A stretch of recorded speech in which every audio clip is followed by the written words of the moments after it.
Diego. San Diego, turn it up. From the dugout to the sidelines, from the front office to the fan in the stands, this is where San Diego sports comes to be heard. College athletics is the gift that keeps on giving. This is why I love this stuff. He's not just talking about the game, he's driving the conversation, breaking it down, calling it out, and saying what everyone else won't. They start licking their chops, man, when they hear like, oh, look at all these guys the Padres could potentially trade. This is the voice San Diego sports trusts on San Diego's #1 sports station, 97.3 The Fan. We're your favorite show's favorite show. This is the Braden Surprenant Show. Think about the children, the family show. Now, here's Braden Surprenant. What's up, San Diego? Happy Tuesday, everybody out there in America's finest city. He's Frank Marchese. I'm Braden Surprenant. This is the Braden Surprenant Show, San Diego's #1 sports station, 97.3 The Fan. We are live and local each and every day from 10 to 2 as we lead you into Gwynn and Chris today. And then the EcoWater SoCal Padres pregame show with Sam Levitt, who will be joining us in the noon hour today to talk some Padres baseball. But had a great day yesterday talking about the trade deadline. We had some great conversations, and the Padres overall, in my opinion, did a pretty good job. We're going to talk more about that in this hour, but I think just to start the show, I think the Padres did it. I think they did what they needed to do at the trade deadline to an extent. I give them about a B grade. They added to the 2 pitchers that they needed. They needed a couple of starting pitchers. I don't know how they were able to do it with as bad as the farm system that we've been told that they have, and keeping Ethan Salas, but they did it. They went and got Casey Mize. They got Robbie Ray. I appreciate the Padres wanting and trying to win. I think we need to view it as they are wanting and trying to win, unlike some other teams in Major League Baseball that do not show that they want to try to win, or at least have what it takes to make a bold move to get themselves over the hump of the postseason. We've seen that a lot. I went on my Brewers rant yesterday. I mean, I thought the Brewers completely failed the trade deadline yesterday because they don't have what it takes to get over the hump in October, because they don't want to make a bold move in July, in August. That always goes back to haunt teams. I thought they failed. I think it's funny that the Baltimore Orioles now, in 9 seasons that they've had with their current general manager, they've sold 6 of those seasons, despite the fact that they continue to load up on prospects. I thought the Arizona Diamondbacks didn't do that great in the trade deadline either. And we're going to talk about yesterday's game. Like, for me, yesterday's game, it doesn't tell you what's going to happen in the second. I know a lot of people like want to view like the trade deadline based on like that first game, and there's nothing more you could take out of it. Brandon Pfaadt was good. I mean, he's been good all year. You ran into a pitcher that has been on a hot streak in his last 7 games. I think they've won like the last 7 games that Brandon Pfaadt has started. This offense at the Padres have been so good collectively, has gone on a little bit of a cold stretch over the last 6 games, and particularly Jackson Merrill and Manny Machado and Fernando Tatis Jr. But you didn't have 2 of your new weapons. You're not probably. Who knows what you're going to get later this week. This is an important series against Arizona, but again, I just go back to last Thursday, in which everybody wanted to just quit on the season again on Thursday in terms of like what you do at the trade deadline, because the Padres lost to the Giants. What was it, 4-1, where Robbie Ray pitched against them and mowed them down? And everybody was like, oh, this is so terrible. Look how bad this is. And then all of a sudden they won the next 3 games.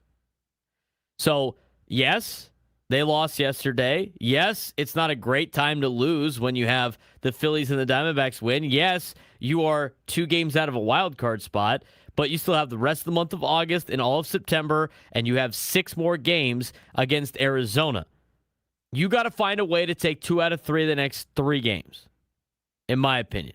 I think if the Padres take 2 out of 3 in the next 3 games against Arizona, that sets up for an important 3-game series at the end of the year against the Diamondbacks, where hopefully if you take 2 out of 3, you win the series.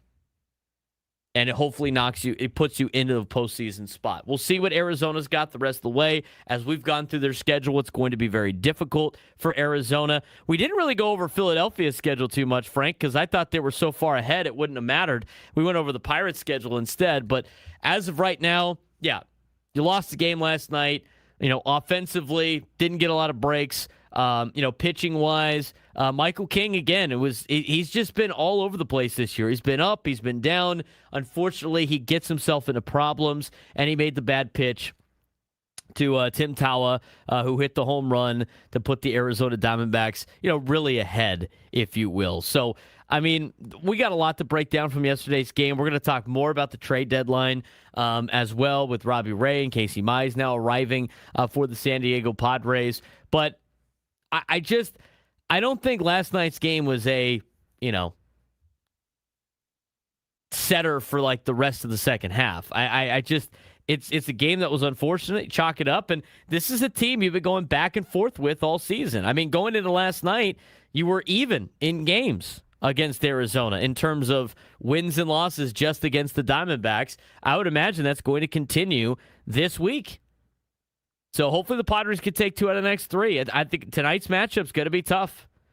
You got Rodriguez over there for the Diamondbacks, who was an all-star for Arizona. You're pitching Randy Vasquez. We will try to get you information on when Casey Mize and Robbie Ray are expected to pitch again. But, to win the season series against Arizona, you're going to have to take 2 out of 3 out of the next 3 games against them and take 2 out of 3 over the weekend. The last week of the season against Arizona.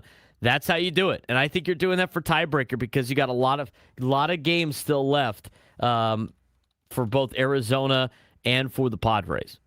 I pulled up their schedules. I think, Frank's got it saved on one of our backup files. But Arizona, after this week, okay, they got to play 3 against L.A. Now, L.A.'s kind of struggling right now, so we'll see how the Dodgers do. Tarek Skubal pitches tonight against the Chicago Cubs, which could probably help you a little bit, Padres fans. But they got a break with Colorado, but then Arizona goes to Atlanta. They go to Boston. They got Cincinnati and the Cubs. They got San Francisco, which is not very good. They got Philadelphia, Houston, and then at the end of the year, they got Miami, who's still battling, the New York Yankees, and the Padres. So pretty difficult schedule for the Arizona Diamondbacks coming up, but you got to be able to take 2 of the next 3. I'm not overly upset with last night's loss. It's unfortunate. It's going to happen. We said this before they go on their winning streak. They weren't going to win every game. There was going to be some games that they lose. You got to be able to bounce back in the next 3 here against Arizona. That's my biggest takeaway from the game last night, Frank. I didn't have anything else in terms of like what happened yesterday that was overly frustrating. King's been up and down, and he digs himself into problems. Walks have come to hurt Michael King a lot this year. He makes a bad pitch to Tawa, and the offense just didn't have a great night against Brandon Pfaadt, who has been great in his last 7 starts. Yeah, 4 walks last night. Not great for Michael King. That's where you lose the game right there. It's the 4 walks, and then Tawa hits the 3-run homer. Unfortunately, just couldn't get much going on offense. Brandon Pfaadt's now 6-1 on the season. You're going to be going up against Eduardo Rodriguez, who's 10-3 with a 2.48 ERA coming up today. Randy Vasquez is going to get his first start since coming back off the IL. So it's going to be. It wasn't the ideal start on the field after the day you had off it, but I wouldn't call it all that big of a concern. I don't think it's time to like hit the panic button at any point in time. We said the same thing last Thursday. Last Thursday was the same thing when they lost to the Giants. It's just you ran into a guy that's been hot. If you look at what Brandon Pfaadt's done for the Arizona Diamondbacks the last, handful of games. You go back to, the beginning of June, he's been really good for Arizona. He has worked he has basically been Robbie Ray. He's essentially been Robbie Ray. Like, we went over Robbie Ray's stats last week after he shoved it against the Padres, and obviously, we went over it again yesterday because of the fact that they traded for him. Since June 3rd, where Brandon Pfaadt had at that point, that was the worst his ERA had been all year, aside from like the beginning of the year when he gave up 5 earned runs to the Tigers in the first game of the season. His ERA was a 5.92 after June 3rd. It's now a 3.66. You don't get there without absolutely shoving. And that's what he has done. Since that mark, he's had under a 2 ERA. He's got a 1.94 ERA with a 3 fielding independent pitching. The Diamondbacks are 7-1 in those 8 games, and he has 6 wins. I mean, he has all of his wins from this season have come low A affiliate of the Los Angeles Dodgers are throwing Tyler Glass now, and the Padres, minor league affiliate, single A, the Lake Elsinore Storm, are throwing Nick Pivetta and Joe Musgrove. This is a very important outing today in, I think Lake Elsinore is hosting, are they? Yeah, the game's in Lake Elsinore. Yes. Mm-hmm. Early game, which is rough. It's going to be hot. Isn't it hot? I think this is like the only day game that they have for like the foreseeable future. So that's an important game, and that's going to start at, 11? Yeah, 11:05. 11:05. We're gonna keep you updated on what's going on in Lake Elsinore between the Storm and the Tower Buzzers because of the fact that you got Musgrove and Pivetta up there pitching for the Padres today in the minor league rehab assignment. But again, you got some serious roster moves you have to make. I talked about the 2 that you just traded for. I talked about the 2 that are making the rehab assignment start today. David Morgan has resumed his rehab down in El Paso. He pitched on August 2nd for the Chihuahuas. He's expected to return. I told you the Arizona complex has Lucas Giolito at it. Jason Adam is expected late August, early September. I mean, when it's all said and done, you got 7 pitchers you got to add to this roster, which I don't necessarily think is a bad thing. And we'll go over that later on in the show. But we're just getting started here on the Braden Surprenant Show. We're going to kind of recap what the Padres did yesterday when we come back and give you like our full grade of the Padres trade deadline of the Braden Surprenant Show. Static Summer Sports Station 97 through the Fan. NFL training camps officially underway across all 32 teams, and every team has major questions to answer before week 1. The biggest story, quarterback battles. Cleveland is deciding between Deshaun Watson and Shedeur Sanders. Minnesota choosing between Kyler Murray and J.J. McCarthy. Atlanta has Michael Penix Jr. battling Tua Tagovailoa. And Las Vegas must decide whether or not they're going to start rookie Fernando Mendoza or go with the veteran in Kirk Cousins. Around the league, several stars are entering make-or-break seasons, including C.J. Stroud, Baker Mayfield, Keon Coleman, Puka Nacua, and Nick Bosa. Super Bowl contenders are also in the spotlight. Seattle beginning its title defense, while the Rams look loaded after adding Myles Garrett and Trent McDuffie. Add in 10 new head coaches, major roster battles and preseason games just around the corner. It'll be on Thursday, to be exact, the Hall of Fame game.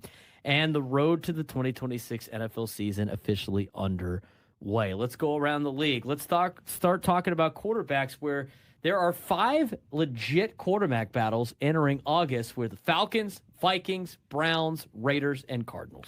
Yeah, and Michael, we talked about a lot of these last week. Michael Penix Jr. Versus Tua Tagovailoa, very real.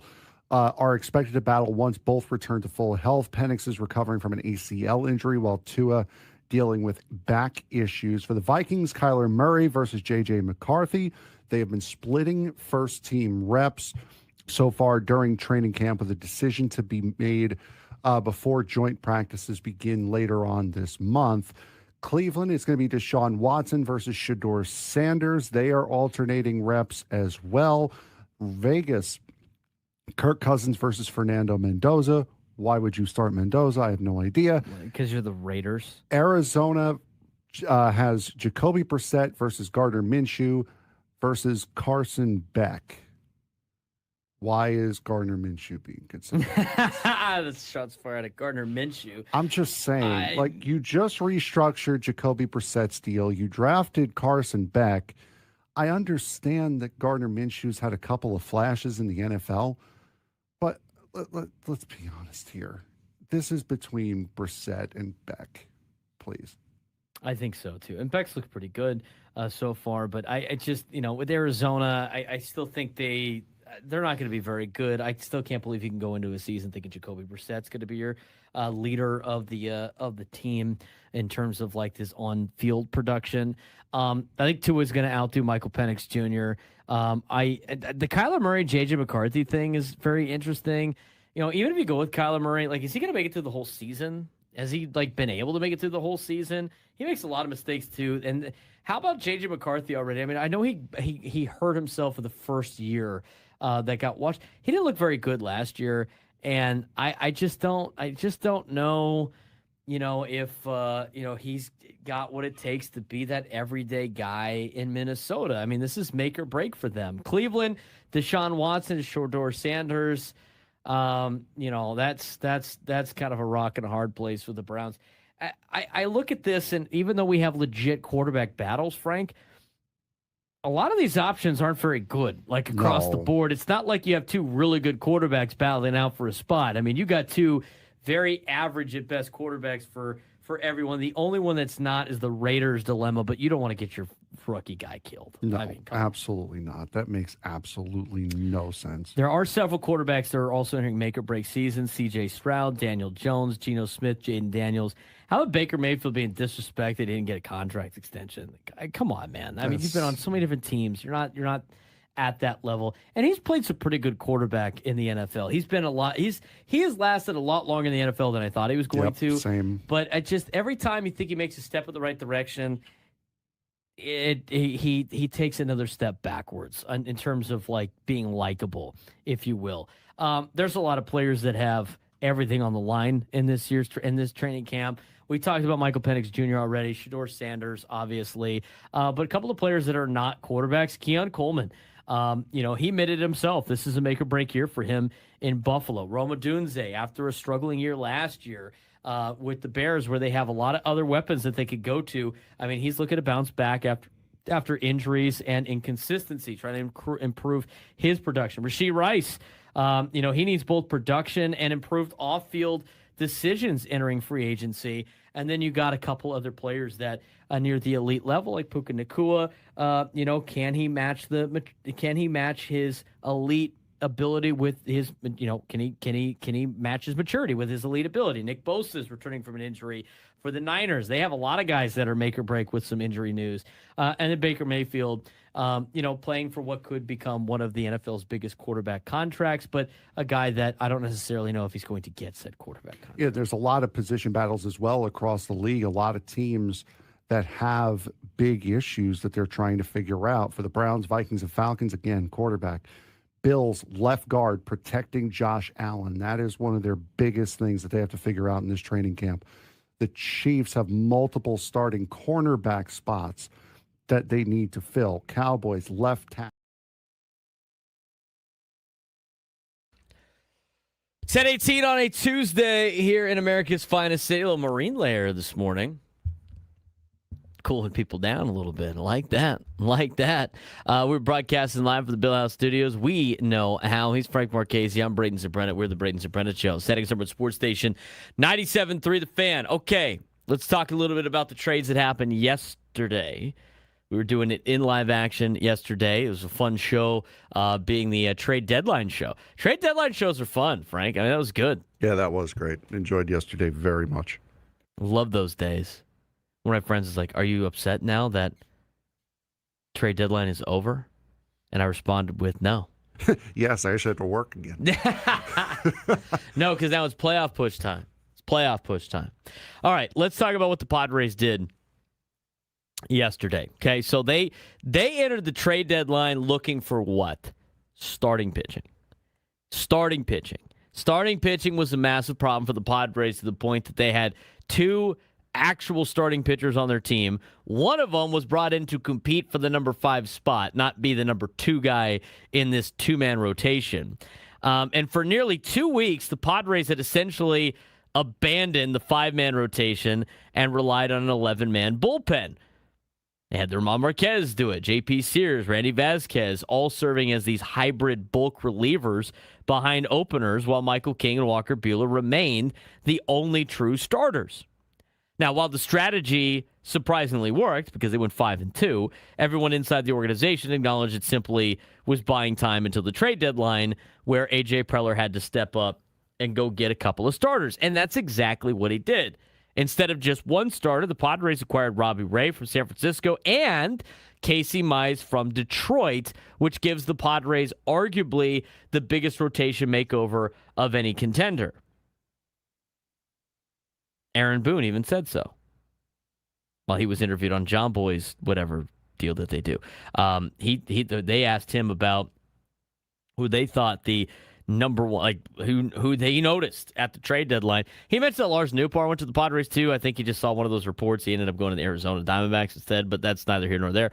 But he did acknowledge the fact that they went out and got Robbie Ray and Casey Mize. These are two guys that drastically improve your rotation. That's exactly what you were looking for when you went into the trade deadline. And a couple of months ago, Frank, based on how things were shaping up, these are, again, two players that I don't think anybody thought could be added to this roster with the limited resources that you had with the farm system that you have, on top of the fact that you were able to get both of them without having to give up Ethan Salas, which I think was the biggest win out of the bunch. It's unfortunate you have to give up one of your top two pitching prospects for two rentals, but you know what? The rotation is a lot better than it was just a day ago. It absolutely is better than it was a day ago. And this is, we kind of talked about this off air after the show yesterday, is I think you were able to get these guys for relatively cheap is because the Dodgers were able to set the market with Tarek Skubal. And if you were able to get Skubal so cheap, it makes no sense to then request number one and number two prospects for these guys. So the Dodgers actually helped a lot of teams with that trade for Skubal, and the Padres definitely jumped in with both feet, did exactly what they needed to do. Unfortunately, we said the three guys you couldn't trade, Salas, Mayfield, and Schoolcraft. Unfortunately, it did cost you Mayfield. I don't look at it, though, as a trade for Cash Mayfield for Casey Mize. I look at it as a trade for Cash Mayfield for Gage Workman, who they also got in that Detroit trade.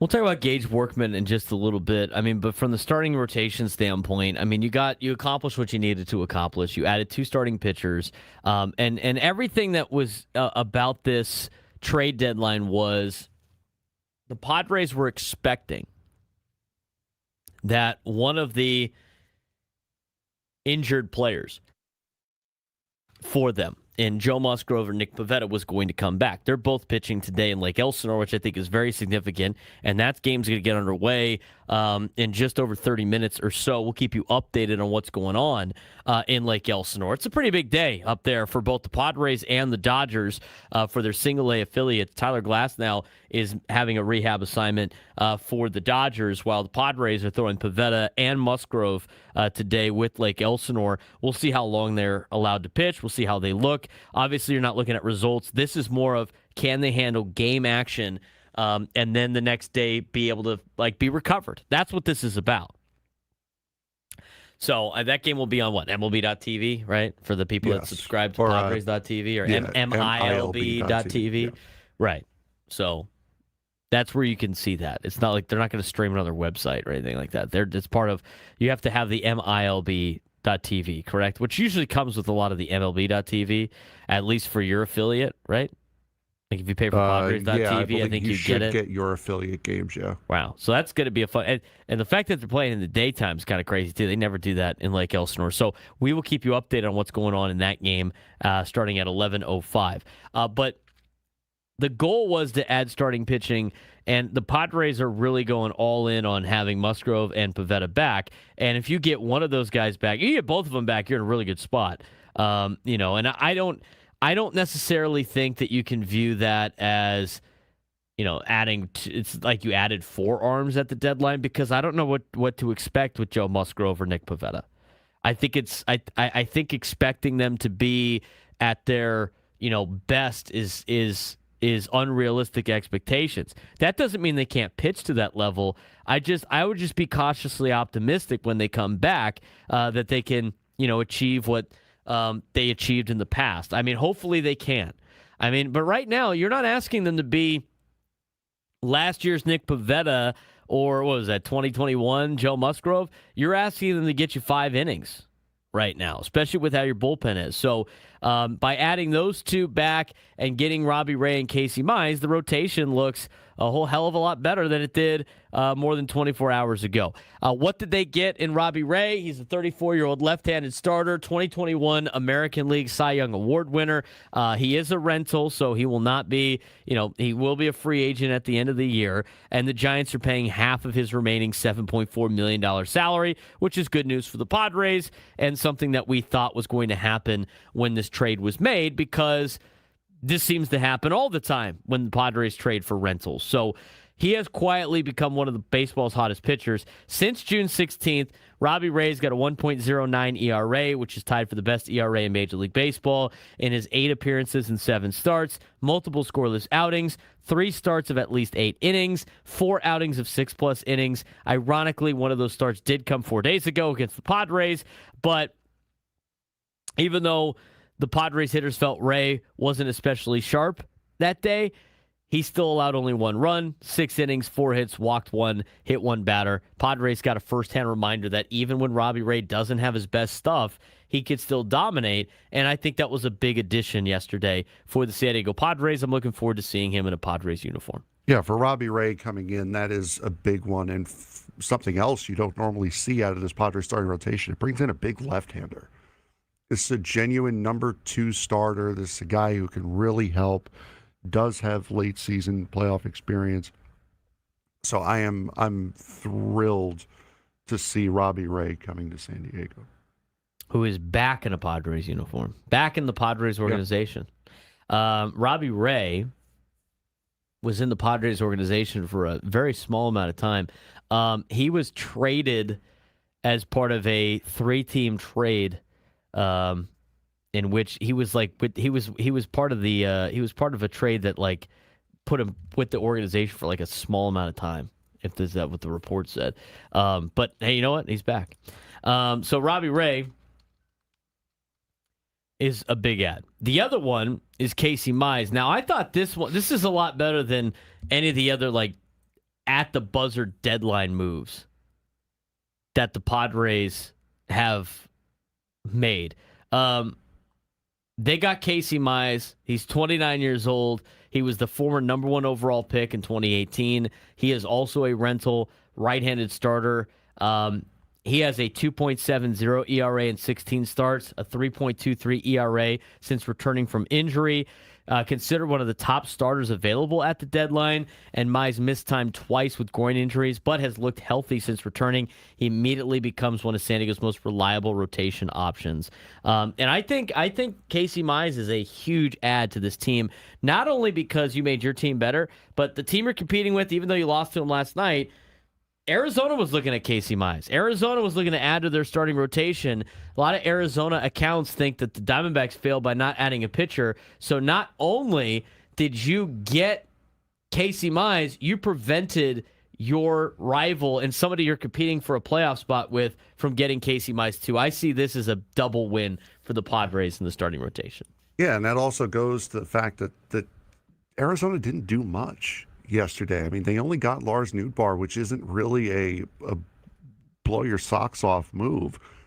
So to be able to steal him away, quote unquote, steal him away from Arizona, I think that is a huge win at the deadline, especially for a team, especially to take him away from a team that you're chasing. Those are the 2 pitchers that the Padres picked up. Now they were. It would have been nice to have Alec Burleson last night. They were rumored to potentially get Lars Nootbaar, Larnach, or Alec Burleson, from the Cardinals. Alec Burleson last night, I was waiting for that one to go through. He was a left-handed bat that they were looking for with some slug. And what does he do yesterday for the Cardinals? It's 3 home runs at Yankee Stadium against the Yankees. Alec Burleson. That would have been nice to have him last night. Can you imagine 3 home runs at Alec Burleson? Of course, he wouldn't have been in the lineup yesterday because he was in New York, with the Cardinals. He wouldn't have made it back to Arizona in time at the trade deadline. But the Padres got a left-handed bat. So what you're saying is he hit 2 shallow fly balls to right field. Is basically what you're saying. I'm not saying that. No, okay. I think it was gone everywhere. We're just going to say that for the case in point of our deal here.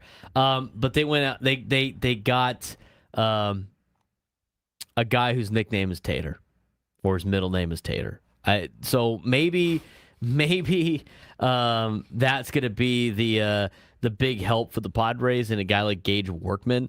But Gage Workman, he's 6'4", and he is a guy that has got some serious power.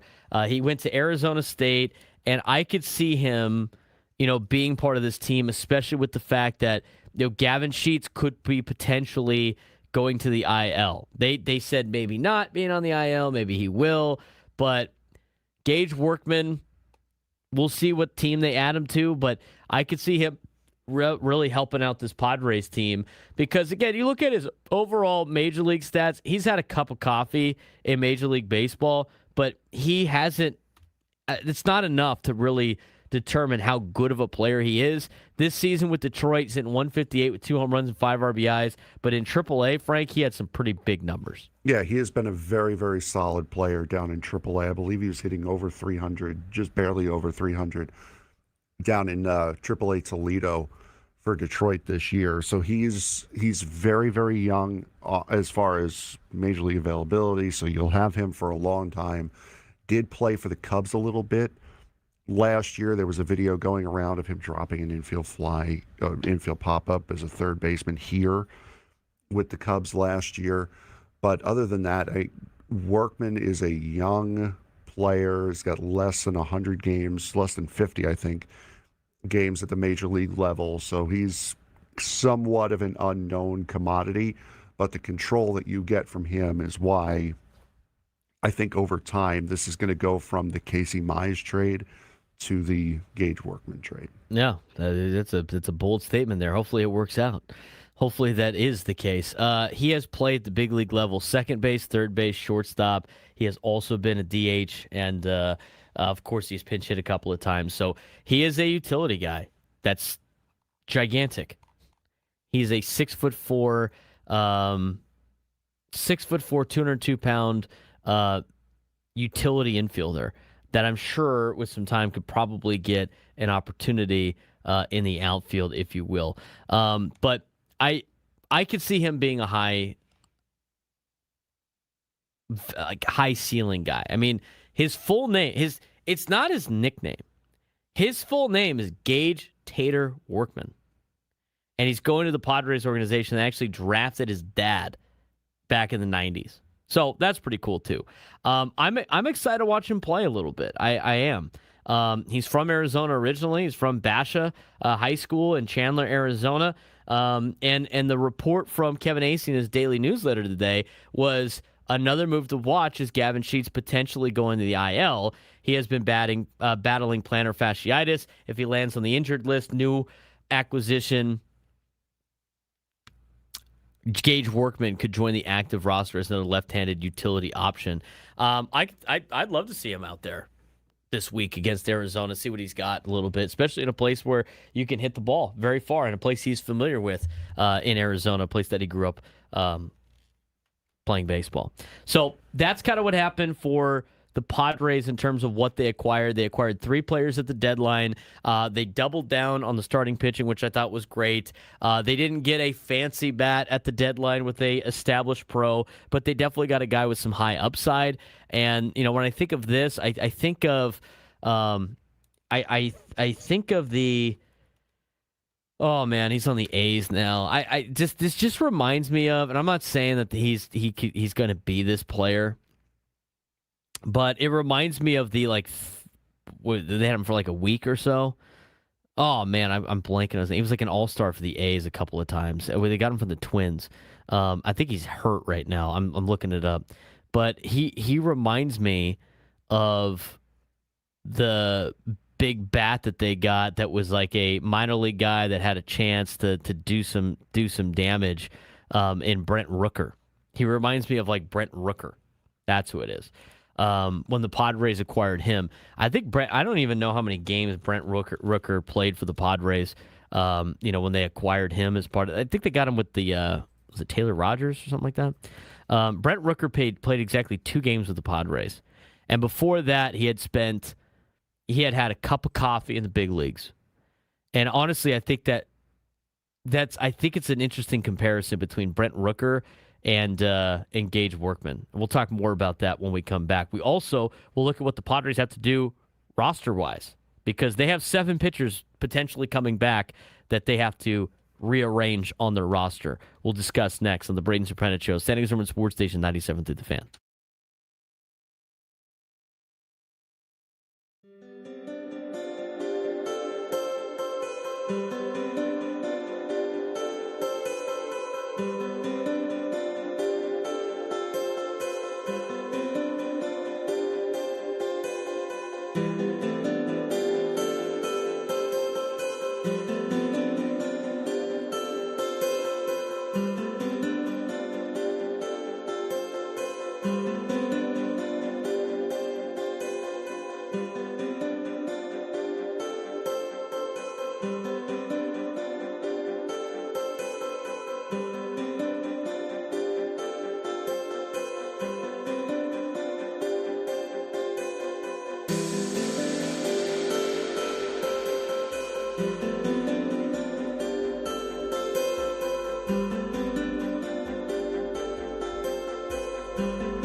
All over against, join us on the SDCCU fan hotline. It's not Big Bank Banking, it's better. He's Frank Marchese. I'm Braden Surprenant. This is the Braden Surprenant Show, standing as over Sports Station 97.3, The Fan. All right, I do want to get to this little bit of a comparison, but not too much. Like, I'm not saying that Gage Workman's going to be Brent Rooker, and take that for what it's worth. I mean, Brent Rooker's done a really good job with Los Oclamento. He's got a 9-career WAR with them. He had a really good season when he was 29 years old. But if you look at Gage Workman and you look at Brent Rooker, the Padres acquired both of these guys around the same time with around the same resume. So Brent Rooker is a 6'3", 225-pound right-handed hitter, that the Padres got as part of a trade for, I think it was Taylor Rogers at the time. It was that big trade that sent Chris Paddock and Emilio Pagan to the Twins. The Padres got Taylor Rogers and Brent Rooker back from Minnesota. And Brent Rooker was this guy that had some high upside for his power, but he hadn't really done anything in the major leagues. I mean, he played 7 games his rookie year or his first year at age 25 with the Twins. Did extremely well in 7 games, had 2 doubles, a home run, hit .316 with a .960 OPS on his age 25 season. Gage Workman, at age 25, came up and played 12 games last year for the Cubs and the White Sox. Didn't really have too great of numbers per se, but again, Gage Workman is 6'4", 202 pounds compared to the 6'3", 225 of Brent Rooker. But he, again, struggled in his first season, really. Not even a season. I mean, he's only played 28 games, Gage Workman, where Brent Rooker, when the Padres acquired him, had played about 60-something games, and his overall batting average was .212 with a .713 OPS. And then, the Padres had him for 2 games. He did really well in the minor leagues in AAA El Paso, really put up some good numbers. Padres ended up flipping him for Cam Gallagher to the Kansas City Royals, who then got him to Oakland. And in his first year in Oakland, he was an all-star. And then 2 years later, as a Los Oclamento A, he was an all-star again. He's put up some really good numbers with the A's in his age 28 to 31 season. I know he's hurt right now, but I think Gage Workman can be kind of like that guy with the right opportunity, and we'll see if the Padres give him that opportunity this series due to maybe having to move the roster around with Gavin Sheets battling plantar fasciitis. Now, that's not the only major roster move that needs to happen. Okay? There's one big, the pitching staff needs to be addressed in terms of filling out this roster. Now, here's the deal. This is all kind of good news, Frank, because you're adding solid pitchers to this roster and you're adding good pitchers back on this roster. And what I mean by that is there are 7 players that are expected to come back / need to be added to this team, and you only have 13 pitching spots. I mean, you're going to take away probably half of your current pitching staff to replenish with all of these players coming back. Now, that's assuming, and we'll see what happens here in the next 15 minutes or so when they get underway in Lake Elsinore, how Joe Musgrove and Nick Pivetta do in Lake Elsinore on a rehab assignment. But if at the most, you have 7 players coming back to this roster. 7. Now, your current pitching staff, you have this 11-man bullpen of Canning, Estrada, Hart, Marquez, Matsui, Miller, Morahone, Peralta, Rodriguez, Sears, and Vasquez, and 2 starters in King and Buehler. Those are your 13 pitchers. The Padres, as mentioned before, expected to get Jason Adam back late August, early September. We'll keep you updated on any of those reports if those things change, but that's what he is expected to be back at. Giolito, who's working in the Arizona Complex League right now, he was expected to be back in July, but he now is expected to be back maybe sometime in August. Sounded like he was close. Casey Mize needs to be activated, on the roster because he just got acquired. Same thing with Robbie Ray. David Morgan is expected late August. He has resumed his rehab as of August 2nd in El Paso. We talked about Joe Musgrove and Nick Pivetta. That gives you 7 names that need to be added to this list, and 2 of them have to happen immediately. Probably today would be my guess. Now, that's Robbie Ray, and that is Casey Mize. Those are the 2. So, those players need to be added very soon, and this is the roster that you have. Now, I think this is going to be interesting as they're starting to show both Joe Musgrove and Tyler Glasnow warming up in the respective bullpens up in Lake Elsinore right now. So I guess so Joe's getting the start, and they're going to have Pivetta come in? It would appear. It would appear. Unless the other mound in the bullpen's got Pivetta throwing. Could you imagine if they showed both of those guys throwing next to Glasnow throwing? I think they would be showing both of those guys throwing if they were. I think they could zoom that camera out a little bit. I know, that'd be great, though. Can you imagine? They're both like just there. So it's 2-on-1. We're actually going to have 2 pitchers at one time out there. All right, so there's 2 ways they could do this. They could try to do this to try to keep players. They could do this to try to just keep the best players. I eventually, out of this list, there's 13 guys here. You have to replace 7 of them, assuming nobody else gets hurt. Now we'll see what happens with like the IL, if any of these players go on the IL. But I honestly, I don't think at this point, with the fact that you've paid him for the majority of the season, and he's already not getting a lot of payroll, and he's got a mutual option next. If you don't DFA Canning on this, are you ever going to DFA Canning? I mean, to me, like, why keep him on the roster anymore when you have found his replacement? He is getting paid $2.5 million towards the cap. You've already paid most of his first year the salary, which is $1 million. I mean, it's not going to cost you a ton to just say it just didn't work out. But you have options. I mean, Estrada's got an option. Hart's got an option. Miller's got 3, but I don't even know why I got to waste my time saying that. Rodriguez has 2. Sears has 1. I don't. It's going to come down to, are you going to send Hart and Sears down to El Paso because they both have one option left that you've already used this year, so you can keep using it back and forth for the rest of the year, or are you just going to eventually cut bait with Griffin Canning when you add these 2 players back? To me, I think the right move is to DFA Canning and then send Sears down to AAA. I think that's the move where you're not worried about keeping guys in the organization. I mean, there's 50-something games left, if that. At this point, do you really need to keep guys in the organization that are not under contract for a long period of time? I mean, Canning's probably the easy DFA today, but I would not be surprised if they send 2 players down that have options, Frank. But I think that the first 2 moves are the easy ones, and then it's going to start getting difficult very quickly. Yeah, again, Hart is an easier one. He's already been sent down this year, so it's not like you're using a new option. He's already used an option this year. I don't necessarily think that JP Sears has done enough poorly to get sent back down. I understand if it's a choice between JP Sears and Casey Mize. Yeah, JP Sears is the guy who's going down. I understand that. For me, I feel that, especially if you're going to do this piggybacking deal here with guys like Marquez and Vasquez, I think JP Sears still has value.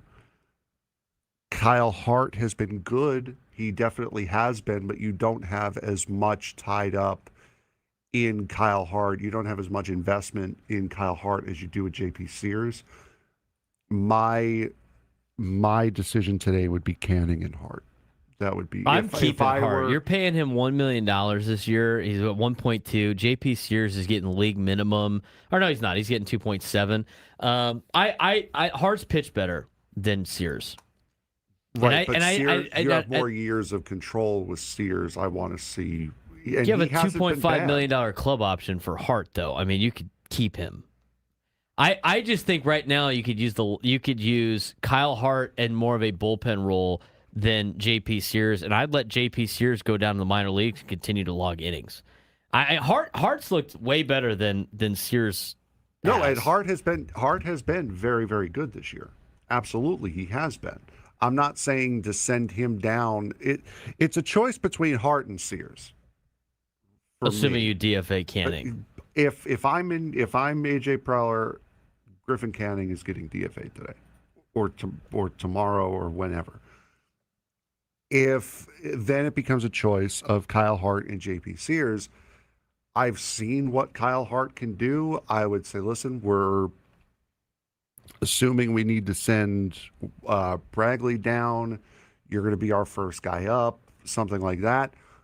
I want to see a little bit more of what JP Sears can do at the major league level right now. That's what I would do. I'm keeping. I want to win, and I think my best chance of winning is with Kyle Hart, who has not allowed a run in 9 2/3 innings in his last 9 2/3 innings. And like after that outing against Kansas City, which kind of blew up in his face on some very soft contact, he has been exceptional.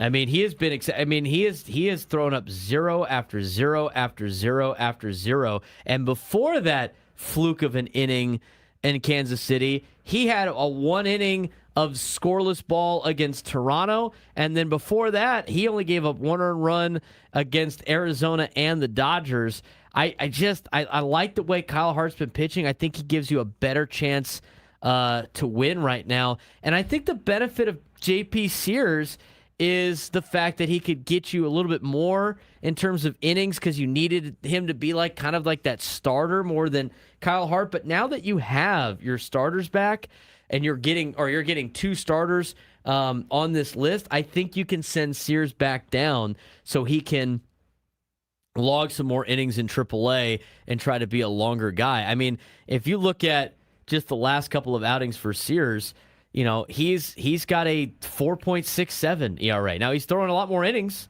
right? He's throwing almost double the innings that Kyle Hart has, but, you know, I don't think he gives you what you're looking for because I think Kyle Hart can eat some of the innings. I think you have Herman Marquez to do that as well, but based on how the rotation is right now, with Buehler, with Michael King, now with Mize and Robbie Ray, I think you could do Marquez more than you can have JP Sears. You know what the best part of this is? With the way the Padres have done business this year, both of them are going to go down and Canning's going to stay. So it doesn't really matter. They'll keep Canning on the team. I think at this point, it's now time to cut bait with Canning. But we're going to continue this conversation. The Storm are about to get their game started. We'll let you know how Joe Musgrove starts today as we continue in our second hour of Braden Surprenant Show.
Joe Musgrove has picked up the rosin bag. He has thrown it on the ground. He is towing the rubber, and he is ready to start his warm-up pitches in Lake Elsinore. He's forcefully threw that rosin bag, too. He was fired up, man.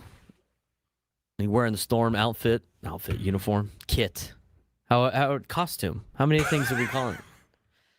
By the way, limited edition now. You can get your Storm number 48 jerseys. That's what he's wearing today. If you want a Joe Musgrove Storm jersey. So he's out there on the mound. They're about to do the national anthem in Lake Elsinore. A hot day up there in Lake Elsinore. Looks like it. It should be a fun one. Tyler Glass now going against Joe Musgrove in single A, both on rehab assignments. Also, Nick Pivetta expected to pitch. We're going to keep you updated on what's going on in Lake Elsinore as the game goes about. Let's continue to talk about this pitching staff. All right, here's what I would do. I'm DFAing Canning today to make room on the team. Because you eventually 7 guys on this current pitching staff need to go. So I think Canning's gone. I mean, I don't know how many more times you can keep rolling him out there when you're in a pennant race and you're trying to make the postseason with adding the pieces that you did. At this point, I think you'd cross Canning off. You add Robbie Ray to the team. Okay, that's 1 for 1. The other one, I think Sears goes down. That's what I would do. Who knows what the Padres roster move is. Coming up to add these guys to the team. But I think Sears goes, and I think you add Casey Mize to the roster. So as of right now, okay, you have added Ray and you've added Mize. Now this is where it gets difficult, and they have some time to do this. And again, we're going to see how this outing goes for both Pivetta and Musgrove. Because if they have another setback or whatever, it is what it is. But we're going on this on a I don't like using the word assumption, but we're going to go on like as if things go according to plan, according to the Padres' plan, based on what they did at the trade deadline. Okay? The next one that's expected to come back, I think, is David Morgan. You're going to add him to definitely this pitching staff because, I mean, you kind of need him on this pitching staff. Now, David Morgan does have options, I think, if I'm not mistaken. I'd have to double check. But like David Morgan is a guy. I think David Morgan should be on this team for the postseason. The way he's pitched. Now, I know he's coming back from injury, but I think he drastically improves your rotation and your pitching staff. So you got to find a spot for David Morgan. And so now we've crossed off Canning, we've crossed off Sears. Now you're looking at Estrada with options: Hart, Marquez, Matsui, Miller, Morejon, Peralta, Rodriguez, and Vasquez. Rodriguez has options. Miller has options. He's not going anywhere. Hart's got options, and Estrada's got options. Morgan has 2. And Morgan's got 2 options. I mean, Morgan could be a guy that gets optioned, technically. I really don't see that being the case, though. I mean, if you're trying to assemble your best arms of the bullpen, is David Morgan one of your best arms in this organization? I think he is. Would you say he is? I know you're trying to find roles for these guys, right? But 22 innings, he got a 4.50 ERA this year. To me, it's either him, Hart, or Marquez. Who brings you more value? Hart's from the left side. Hart can give you multiple innings. I know they've done that with David Morgan. Marquez has looked pretty decent. What was that pitch at speed-wise? I didn't see it. I can't. Oh my God! Yeah, we're watching this through a camera from the 1970s. No, we're watching this through a window that is wet, like we're watching through a pool, like a pool window. We're in the lazy river in Frisco watching this thing. John Musgrove on the mound to take on the stop. Ontario. We lost the bug too. What it looks like. Okay. The score bug is the clearest thing on there. I know. Let's focus. Let's get back on track here. They could theoretically option David Morgan. I think he's probably part of this roster. I think he gives you a lot on this team. So I think that I think you have to add him to this roster. I think at that point, it's a tough decision. I mean, are you going to keep Marquez around? I mean, we're already at a very difficult decision. Let's say you option Morgan. You could save him down in AAA and then wait for an injury and then you pull Morgan up, or is Morgan good enough to be on this roster? He only has to be on the 40. Well, he already is on the 40, right? Exactly. Yeah, so he to be playoff eligible. So I think you can option him down there, ground out to third for Musgrove. Do not disseminate. I'm not. You're disseminating. Anyway, I think because again, all you need to do is be active on. You need to be on the 40-man roster by the 1st of September in order to be playoff eligible. So he's already playoff eligible. He's pitched this year in the major leagues. He is playoff eligible. You could also be on the injured list too, so that also counts. So I would leave him down in the minors if anything. I would option him because I mean, again, he's got an ERA of 4.50 this year, expected ERA of 3.24. So he hasn't been as lights out as he was last year, but still a solid enough arm if you need to call him up. Is that because he got hurt? I mean, remember, there's a lot of these guys that start playing hurt, and then their numbers start going down. He has a 4.50 ERA because of a knee injury? It happens. I mean, I would think. I would say Freddie Fermin finally came back in the lineup. He's hitting the ball well. David Morgan's first, what is that? 1, 2, 3, 4, 5, 6, 7. His first 7 outings, he did not allow a run and only allowed 6 hits. And then all of a sudden, he gave up 2 earned runs, 2 earned runs, 4 earned runs, 1 earned run. He had a rough stretch for 4 outings in a row. And then, so 4 outings in a row, he had a 27 ERA. And that was against the Angels, the Rockies, the Diamondbacks, and the Cubs. And then, right before he went on the injured list, his month of June, he had a 2.08 ERA. So, in reality with David Morgan, he had really a 3-game stretch in which he wasn't very good. That was it. He had a 3-game stretch where he went 2 1/3 innings and allowed 8 earned runs on 11 hits for a 30.86 ERA. Outside of that, he's been pretty lights out. So if you just go from after that stretch, if you want to give Bradley Rodriguez another break, I mean I'm okay with that as well. I think you need Bradley Rodriguez for this final stretch, but you know what? A break is not a bad idea for a guy like Bradley Rodriguez. If you look at Bradley, I mean, this is probably, I would imagine this is the most Bradley has ever thrown in a professional season, right? I mean, they've already sent him down to the Arizona Complex League once this year. Yeah, Bradley has pitched in.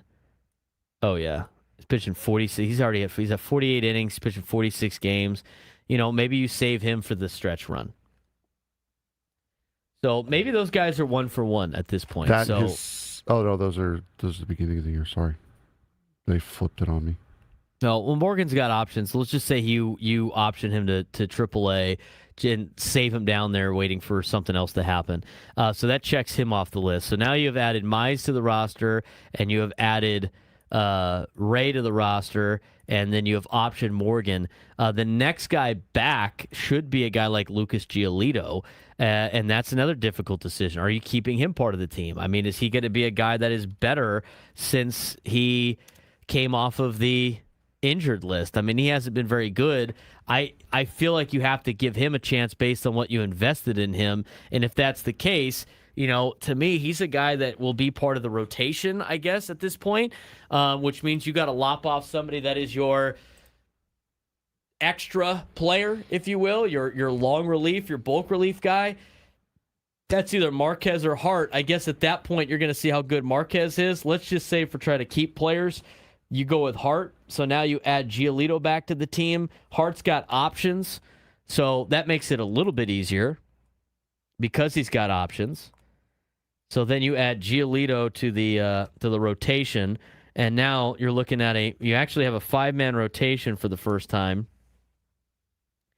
with Buehler, King, Mize, Ray, and Giolito. Hart goes down to AAA, and your staff is Estrada, Marquez, Matsui, Miller, Morejon, Peralta, Rodriguez, and Vazquez, and that's waiting for the next shoe to drop, which could be the Musgrove and Pivetta. That's when you really got some interesting decisions to make, Frank.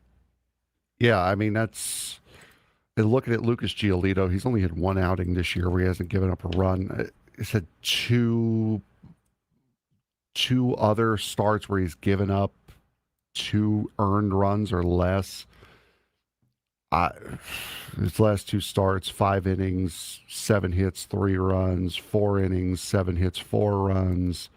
He's walking a lot of guys, walked 23 to only 18 strikeouts. I don't know. You don't have much. I think it's just, he's just a free agent at the end of the year. is there's a mutual option at the end of this year for Lucas Giolito. So I'm not sure. I don't know why you would bring these guys in, and I think you got to give Giolito slightly a chance here at the end of the rehab to see what he's got a little bit. But I mean, the unfortunate thing is you're running out of time to see if you got anything out of these players. I mean, you have to have the best roster you possibly can, and you need pitching, right? So I think they're gonna. I think Sears and Hart will be optioned at least a couple more times this season. I think they optioned Rodriguez as a couple of times to stay healthy, and I just think they're going to be doing the roster gymnastics a lot. I really do. I think they're going to be doing the roster gymnastics for this pitching staff. But it gets very interesting. I will say this: if you wanted to make a roster for a playoff roster for your pitching staff, I mean, at that point, I think you got to have King and Mize and Ray, and I think you got to have Musgrove and Pivetta, which gives you 5 guys that can all start games. This is, again, assuming things go well for the Padres. And then I think Buehler's earned a spot to be in the bullpen based on what he has done this year. I know his last couple, he's been a little up and down and a little shaky, but I like the way that guy competes. I want to see what he does in October, and I like him as a long relief guy. Maybe, or at least go in there to get you a couple of innings. And then, you got Jason Adam that could help this team out in October, mixed with Morhone and Miller. You got Jeremiah Estrada. Maybe you have Morgan go in there, Bragley Rodriguez. I mean, the way this pitching staff shapes out for October is a pitching staff, Frank, that looks now with Mize and Ray like a pitching staff that can actually get you through October. Yeah. No, and we had a lot of these questions at the beginning of the season, but it was all guys of how are you going to fill out this starting rotation. But now the question is, it's the same issue, same decisions you have to make here. But now the question isn't how are we going to do this? It's how are we going to keep guys that could still help back up just in case something goes wrong here? You're not wondering who's going to fill it out, who's the best quality. You have that now. You're just wondering now who you can keep to try to make it through this run. In terms of how Joe Musgrove had done, he had a 1-2-3 inning. Yes. One strikeout. One strikeout. How many pitches did he throw? Did it show? I didn't see. I'm pulling up the little box score thing right now. So I know the first batter ran the count full. He grounded out to third base. Second batter struck out swinging. He's throwing a lot of sliders from what I've seen. Interesting. That's really, but that's a good tester for Joe on the sliders. I mean, sliders are they're heavy on your elbow. I mean, I'm sure that's a pitch that he wants to be able to throw, and the fact that he has been throwing those, I think, is a good sign for the Padres. 14 pitches, 9 strikes. Glasnow was 8-6. Glasnow looked good, but we know. Oh, he struck out 2. Musgrove did. Yeah, Glasnow had 1 strikeout. Musgrove had 2 strikeouts. So he got the ground ball to third and then 2 strikeouts on his 14 pitches. I'm curious to see if he goes out for a second. I don't know how many pitches he was going to get. But at this point, though, Frank, that's what the batting practice outings were for, right? This is now, we got to start building this guy up because they're, as they said in one of these daily newsletters that Kevin Acee wrote, Joe Musgrove was saying they need him to go. They're expecting him to go 5 innings when he comes back.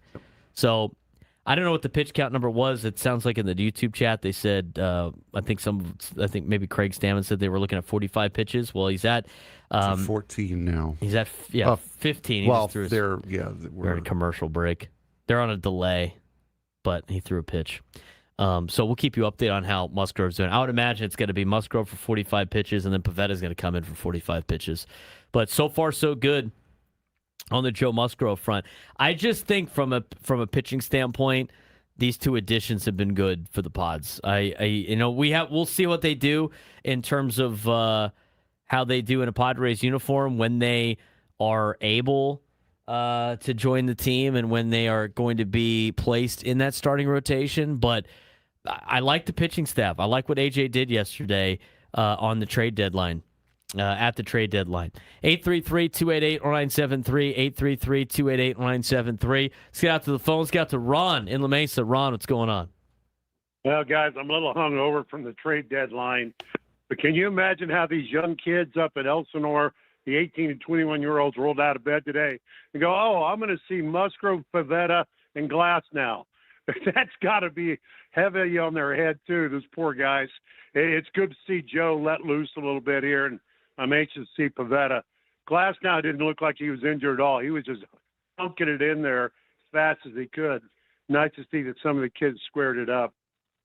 So, guys, to say the least, I'm pretty happy with the trade deadline. I love the pitching that we got. I think it's going to slot into it. The only thing I'm worried about in the way the Padres have gone this year is very rarely have we had pitching and hitting at the same time. So let's hope that maybe that cloud will leave Petco Park, and this will lead us into October, guys. All right, thanks for my call, guys. I'll see you at the park. Appreciate it, Ron. Thanks again. Close to K-State football. Get excited. Big 12 football on the way. Aztecs will start tomorrow. Aztec football starts tomorrow, so we'll have updates for you on San Diego State football camp throughout the week.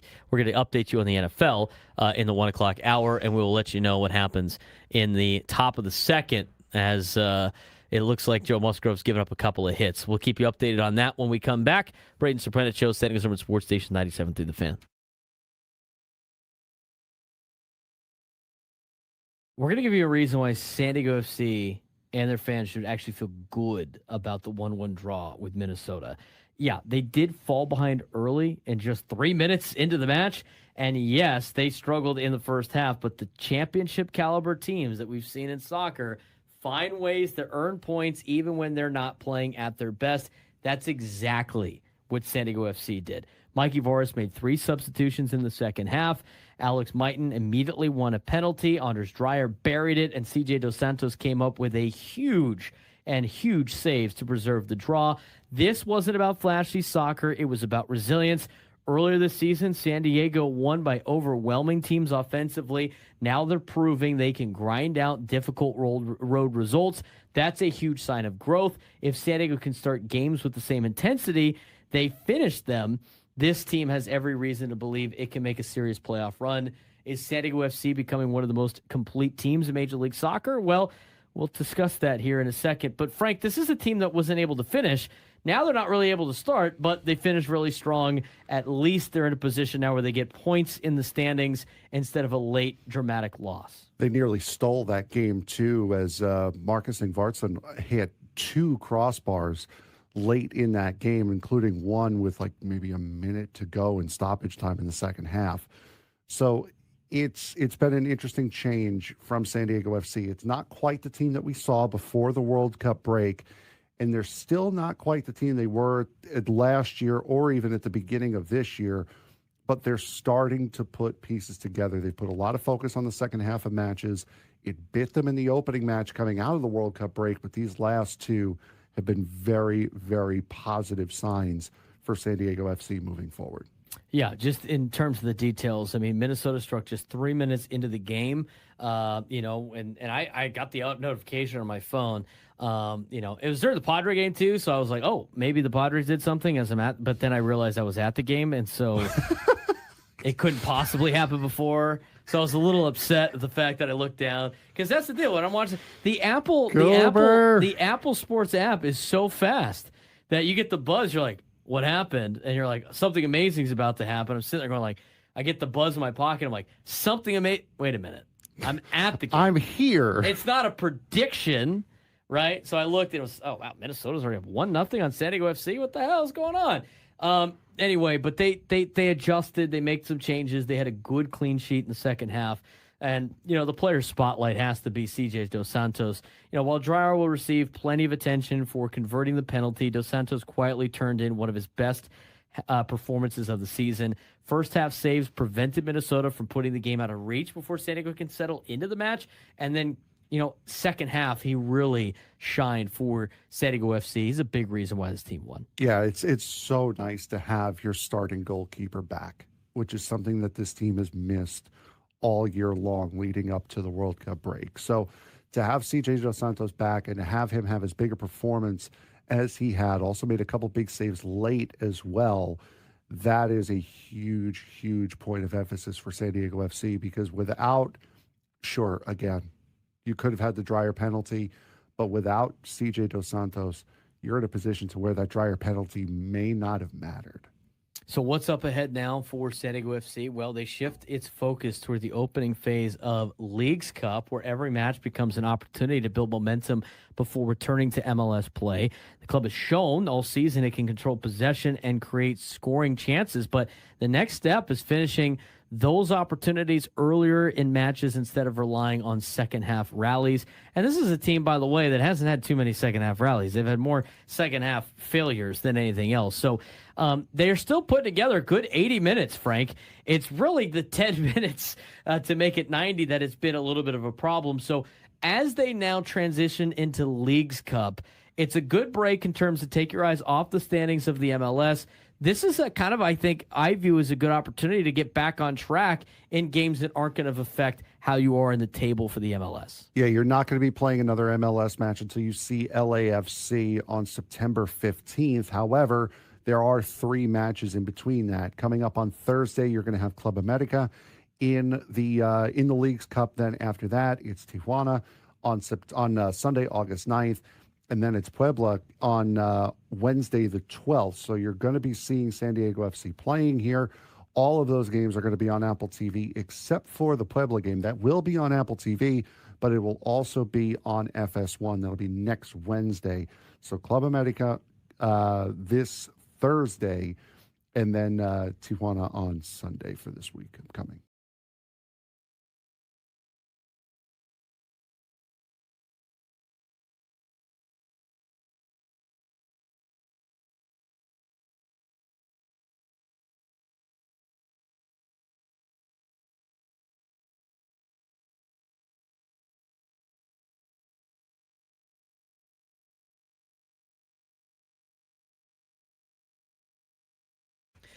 .23 on a Tuesday. Braden Surprenant Show, standing as Urban Sports Station, 97.3 The Fan, broadcasting live from the Bill House Studios. We know how. A little bit of trouble here for Joe in the second inning in Lake Elsinore, giving up a couple of hits. What are they now? The Tower Buzzers now? Is that what they're called now? Yep. Tower Buzzers are up 1-0. Buzzing the tower for sure. He gave up a couple of hits. He's walked a couple now. I mean, it just seems like he's trying to get the feel of his pitches again, which is part of the deal. This is part of the rehab assignment. So this is all about, to me, competing, seeing what he does with some of his pitches in a game setting, a real game setting, and then how does he feel after the fact. So first inning looked really good for Joe Musgrove for Lake Elsinore, but right now he's got the bases loaded with nobody out. I think he's getting a little squeezed by the umpire behind home plate, but we'll see how he is able to get out of this and see if he can locate his pitches. Again, is it going to be a little rusty? I mean, when's the last time he pitched in a game setting? Spring training? Yeah. Yeah, spring training. And before that was October 24. Correct. So it's been a long time. It's good to see him back in action. I think the biggest takeaway from this is how does he feel after the fact. We'll keep you updated on how Joe's doing. Nick Pavetta is expected to come into the game at some point today as well for Lake Elsinore on a rehab assignment. So we will let you know how he looks also, and Well, he won't be next, at least. how this situation plays out. So Lake Elsinore into the bullpen. They're getting somebody warmed up right now for the Storm. But Joe Musgrove gets a punch out with the bases loaded and now 1 out. So we'll see how Joe does here in the coming future. Let's talk about the national look at the trade deadline, because there was a lot that happened over the trade deadline in terms of like what happened, what was good, what wasn't good. We were reacting in real time, but not necessarily. Now that we have a sense to break things down, I think there was a lot of interesting moving parts to this year's trade deadline, with a lot of teams that surprised me about buying, a lot of teams that surprised me about selling, teams that probably should have bought a little bit more aggressively, and teams that probably should have reevaluated the fact about selling. So looking at some of the trades that happened yesterday, MLB.com ranked their top 25 trades yesterday.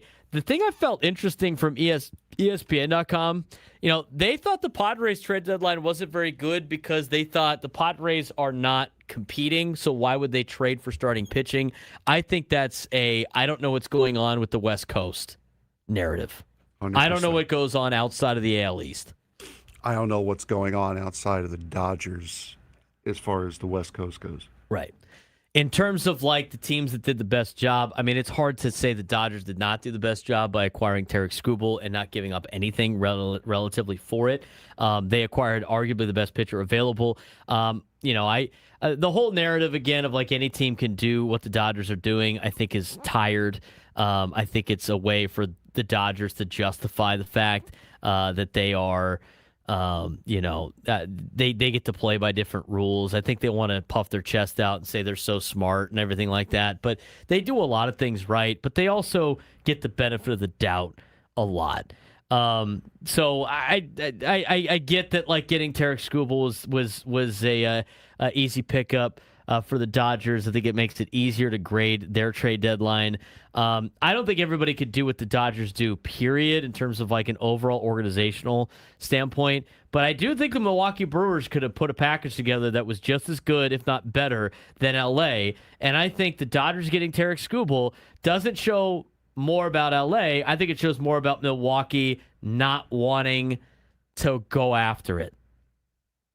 I mean, Milwaukee had a trade deadline, Frank, that looked like they were adding at the margins and not trying to buy big, not trying to go after a World Series championship. I mean, if the Padres had the Brewers farm system and the Padres were in a position that the Brewers were in, they would have got Tarek Skubal. They would have got it. They would have got probably another starting pitcher. They would have just loaded up on players at the trade deadline to go all in. Milwaukee failed to do so yesterday. Yeah, we were on air when they traded for Dustin May and Jojo Romero. After that, they also got Antonio Senzatella. I mean, this is an absolute mare of a trade deadline for the Milwaukee Brewers. And also the Yankees didn't look good at the trade deadline either. They needed relief pitching. They lost Camilo Doval, which, I mean, depending upon who you talk to, isn't much of a loss for Yankee fans. They got Elliot Ramos. They got Luis Garcia, and that's it. They didn't get any pitching. They didn't get any catching. They didn't fill any of their needs other than get guy hit ball far. That's all the Yankees did. So the Brewers and the Yankees really, by far, at least in my eyes, had the two worst trade deadlines that you could have had. Now, there were teams like the Braves had an underwhelming trade deadline as well. But as the Brewers, though, man, we said it yesterday, when you counter, hey, we could have had Tarek Skubal but we got Dustin May and Antonio Senzatella, that's sending a very bleak message to your fan base. I think so, too, especially after the fact that they were in conversations about potentially getting a guy like Tarek Skubal. I don't think that they did what they needed to do to win a championship. They were also in talks about getting Freddie Peralta back. He ended up going to Tampa Bay, but even that would have been better than Dustin May and Antonio Senzatella. So I think the Brewers failed mightily. I think Atlanta failed. I mean, I think Braves fans have a reason to be upset with their front office. I mean, yes, Atlanta thinks that they can, win with the players that they have and the players they have coming back. But, I thought they kind of stood pat yesterday. Now they added Tyler Mahle. That was their big ad at the trade deadline. I don't think that was a necessarily like a fantastic move, if you will. Also got Brent Suter from the Angels as well. They traded away Eli White to the Red Sox. They traded away Joey Bart to the White Sox. So I mean, they made some moves, but again, they were all marginal moves. I think that was I think they failed as well in terms of the trade deadline. I mean, because here's the difference. I think the Padres I gave a B to because of the fact that they acquired what they needed to acquire. It would have been nice to get a more established bat, probably. It would have been the perfect trade deadline for them. I think it was solid enough. They didn't part ways with too many great prospects. I mean, I know everybody was, Miguel Mendez is expected to be a bullpen piece, which by the way, you could get bullpen pieces like that in Major League Baseball. And the Padres continue to, churn out bullpen pieces all day long. So the fact that Mendez projects to be a bullpen piece, I don't really care. The other player that they gave up in the Robbie Ray deal, Hernandez, who's 17 years old, who is high risk in terms of like what he could be, who's not getting really evaluated that high by Fangraphs. I think a lot of people are just assuming he's going to be a stud, whatever. I mean, he's not helping you until 2032 anyway. I mean, that by that time, you could go get a bunch of new players because you're going to have most of your big money is going to be off the books at that point in time. So I'm not afraid of that. Now, I did see this. As a evaluation, and and she's been on, with Ben and Woods about, and she covers the Tigers organizations in the minor leagues, but she got the report from an American League scout about Cash Mayfield that he projects to be a back end rotation guy. He really needs to figure out how to pitch strikes. He's going to be a bullpen guy unless he throws strikes. That to me is, I'm willing to give that up for Casey Mize. Yeah. I mean, and if they turn him into something that's better, good for them. Like they're getting a lottery ticket in Cash Mayfield. But the Padres, like, the other thing about this the farm system's not very good, right? When they added these players to these other farm systems, they're like so far down the list on the top 30 that at this point, aside from Ethan Salas, there's really nothing that you need to really keep in the organization. But they did give up Cash Mayfield. They need starting pitching, so I understand why you'd be a little bit upset by that, because you need young, controllable starting pitching. But if he is a back-of-the-end rotation guy, you have tons of those that are under control. They're young and controllable. If he ends up being like a number one or number two, then yeah, that stings a little bit because you could have had him for he's young and controllable. But I just don't think that to be the case. Cash Mayfield is number 6 on Detroit's top 10 according to MLB prospects. And then San Francisco, looking through. They had him super low.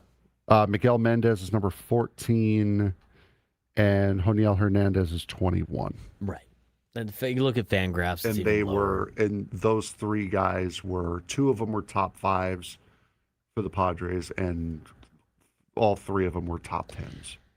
You traded away 3 lottery tickets for 2 players that are rentals that are going to help you win in 2026, and for a player that, could be a lottery ticket in his own right, in Gage Workman. So overall, I thought the Padres did fine.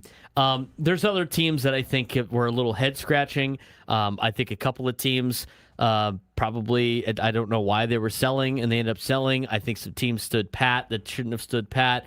And then I think a full breakdown of the Luis Arraez trade to Philadelphia is interesting.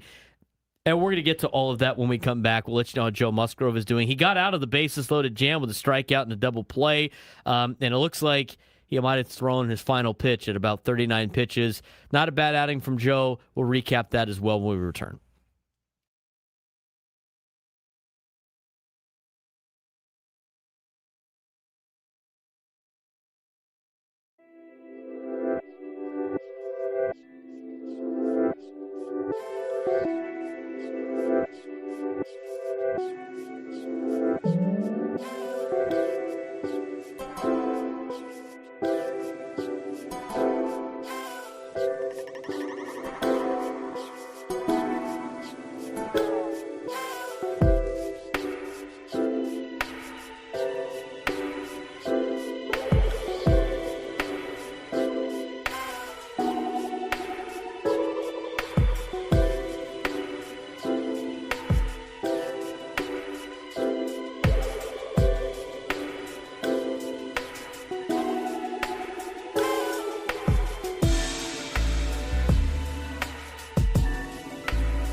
11:41. We got a couple of minutes here before we get to our sports thread. So let's mention how Joe Musgrove did today. We watched all of it here in studio. Joe Musgrove today for the San Diego Padres, JK, the Lake Elsinore Storm affiliate of the San Diego Padres.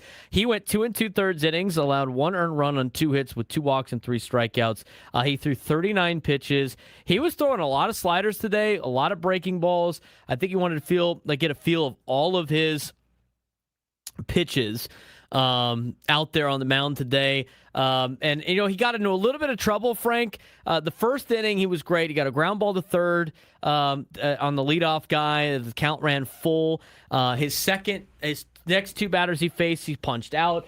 In the second inning, he gave up a leadoff single, followed by I thought was a double, but it might have been. It was a double to put runners on second and third. And then a wild pitch scored the only run that he allowed. He ended up loading the bases on a couple of walks, and then he got a strikeout and then a ground ball double play to get out of the inning. He started the third inning and did a pretty good job. He got the first 2 guys out. So overall, I thought Joe did fine. Again, you're not looking at the results of this. You're looking how some of the pitches looked. I thought you saw a little bit of the rust. I thought you saw a little bit of the adrenaline. And now the biggest thing is, what's tomorrow going to be like for Joe Musgrove? That, to me, is the biggest takeaway from his first rehab assignment. I would imagine he's probably going to get a couple more here if he does feel well. But so far, until we hear from Joe himself, that looked like a pretty solid performance out of Joe Musgrove. Yeah, you'll know exactly how well this outing went after the game and tomorrow morning. That is where you will know how Joe Musgrove felt, or how Joe Musgrove did today. If his elbow feels fine, if it feels normal, or as normal as it can be with the little bit of wear and tear on it, fine. But if he feels anything that's odd, this wasn't a good outing. Yeah, so hopefully that's the case. Hopefully he's back. He doesn't have any type of setback. And right now they got Beltre in there, who is pitching for Lake Elsinore, and he got the third of an inning. I would imagine Pivetta was getting loose, correct? Your Nick Pivetta jerseys will have number 16 on the back of them today. I would imagine. So right now it's the bottom of the third inning, and Ontario leads it 1-0 over Lake Elsinore. But I think in the top of the fourth inning it will be Nick Pivetta's turn. So we'll keep you updated on what Pivetta is doing in his rehab assignment. But without getting any further down the road, let's get to it. We didn't get to yesterday, but let's get to today's sports thread. You know that group chat? The one that's always blowing up with the biggest sports takes, debates, and breaking news? You got barbecue back there, and you didn't invite me? Yeah, we've got that too. Welcome to the Sports Thread, where we break down the top 5 stories in sports, just like you would with your crew. Oh, no! Disaster! What a bad idea! No filters, no silence, just real talk.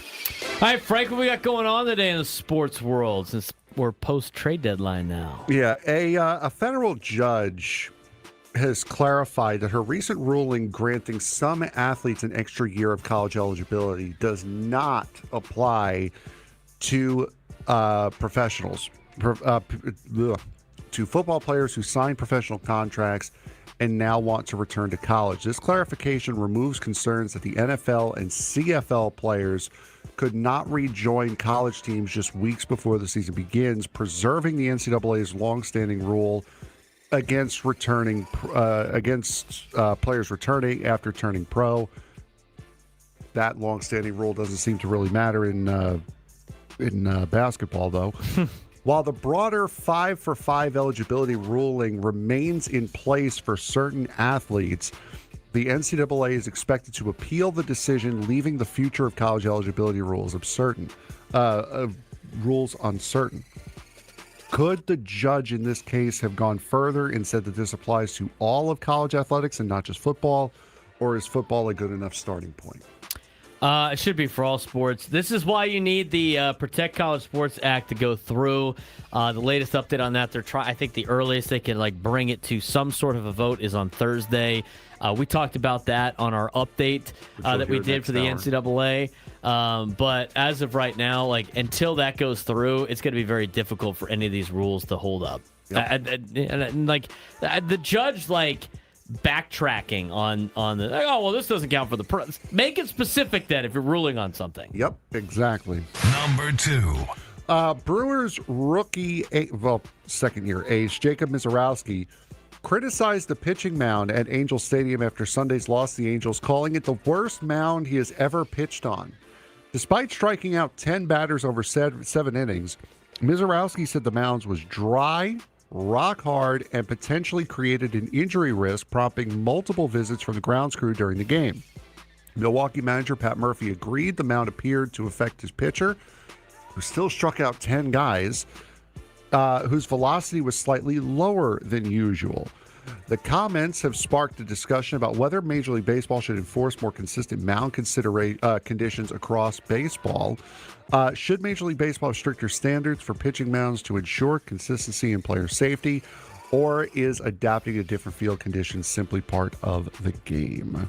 This is the only sport where that happens, right? I mean, every sport, the field is basically the same. I guess you can make the argument that the grass gets eaten up in some football stadiums, but everything's like cookie cutter for the sport. The baseball's where the home field and everything's all changed, the dimensions and everything like that.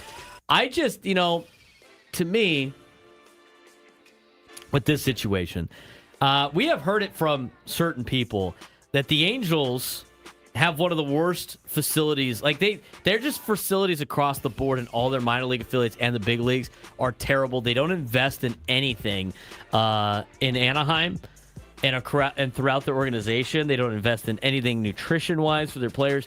They just don't spend the money on the little things, and so now it's affecting other players and other teams. Look, Jacob Mizorowski, brother, you're a good pitcher. You need to not blame the mound for when you have a bad out against a bad team, but at the same time, 10 strikeouts in 7 innings. He was upset about it. But that being said, the Angels also have to make sure that their facilities are up to standard. There should be a national standard for Major League Baseball on what their facility and their playing surface should be, and there should be no exceptions to that. Number 3. Guys upset he gave up a home run to a nobody in the first inning of the game. This happened on Sunday. Tempers flared between the Guardians and Diamondbacks after Arizona's Tim Tawa attempted to bunt against Cleveland pitcher Gavin Williams during a perfect game bid in the 6th inning. While some viewed the play as breaking baseball's unwritten rules, Diamondback manager Torey Lovullo defended the decision, saying anything is fair game through the first 6 innings if it helps your team win. Okay. The situation escalated. Somebody tell Bob Brenly that. The situation escalated into a benches clearing confrontation during a rain delay before both managers helped calm things down. Was Tim Tawa right to bunt while the perfect game was on the line, or should players respect baseball's unwritten rules? What inning was it? The 6th inning. I think if the game was within 1 run, then yes. I know you're trying to win the game. I don't know how the bunt would have helped that situation. They were on 5 runs, right? If they're within 1 or 2 runs and they're trying to make something happen, all right, cool. I think that's fine. I just find it ironic that the Arizona Diamondbacks organization, the one that bitch, moaned, and complained about the Padres doing this way back in the day when it was a 1-run game late in the game, is all of a sudden doing it themselves. What does Bob Brenly have to say about this? This is all I have to say about it. What does Bob Brenly have to say? Because he was so adamant about the fact that it was unfair and all this other stuff about the Padres laying down the bunt, unwritten rules and everything like that. I think the circumstances are different per outing. The situation with Kenley Jansen over the weekend is a joke. All right, why are you upset? You're upset that the other team's trying to win the game? Yeah. And they're not trying to win the way that you want them to try to win? Dude, shut up. Go pitch. But this situation, I think, is slightly different because they're down 5-0. I mean, it's not like it's they haven't been able to get a hit all day. They haven't been able to get a walk all day. What's the bunt going to do? I think that situation is different. I could see why the Guardians were upset about it. the situation in Los Oklahoma with Jeff McNeil and Kenley Jansen was a joke. Jeff McNeil drops down a bunt for a hit to get the tying run to the plate, or the go-ahead run to the plate. Who had already hit a home run that day. And Jansen gets the final out and starts jawing at Jeff McNeil. He's like, what are you talking about? I just, craziness to me. Craziness to me. Nick Pivetta has officially taken the mound in Lake Elsinore. I see. Number 4. I know you see it. There's thousands of people We could give listening him an that update. don't. We could give him an update when we come back. Jadeveon Clowney is heading back to where his NFL career began, signing with the Houston Texans more than 7 years after leaving the franchise. The former number 1 overall pick said the decision wasn't about money, but about helping a young, talented team with leadership and experience he's gained throughout his career. Clowney joins a Texans defense that already features elite pass rushers Will Anderson Jr. and Danielle Hunter, giving Houston another proven veteran off the edge. If he can replicate the 8.5 sacks he recorded last season with Dallas, the Texans defense could become one of the NFL's most dangerous units. Is Jadeveon Clowney the missing veteran piece for Houston's defense, or is this more of a feel-good reunion than a game-changing addition?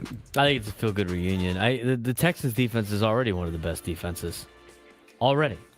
I don't think Jadeveon Clowney really does anything. Jadeveon Clowney, I think, without looking at his stats up close, I'd have to do a deeper dive evaluation. I would evaluate based on his career he has had. He's bounced around, everything like that. And I know you don't get a lot of love as a D lineman.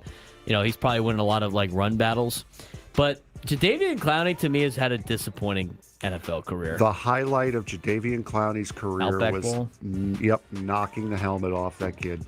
That was it. The highlight of his career. That made his career. That one play. And since then, he hasn't really done anything. At least I haven't noticed anything where you're like, man, it's not like Myles Garrett.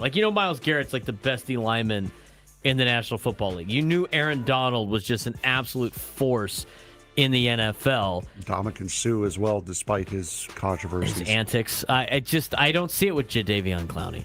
I don't. No, I agree.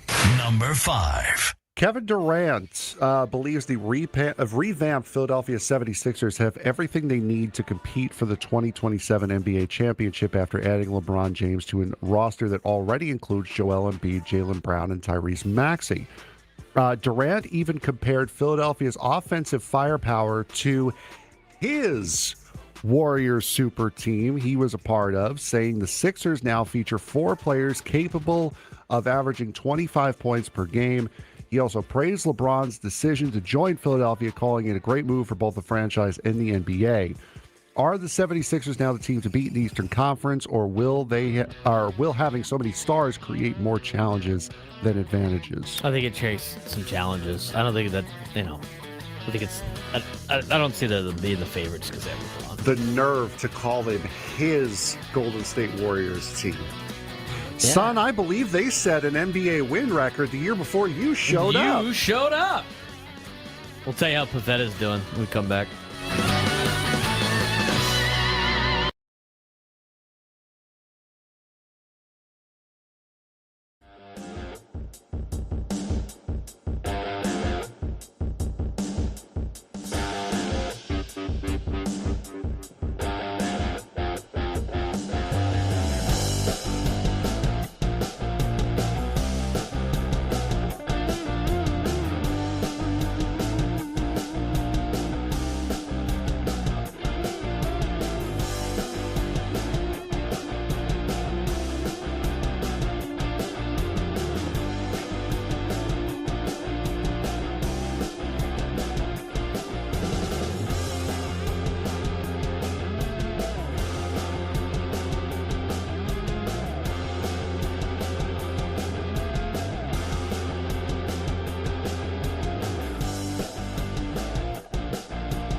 Well, bad news in Lake Elsinore. Nick Pivetta threw a pitch and then immediately ran into the dugout in Lake Elsinore. So, and we were watching it live. It didn't look very good.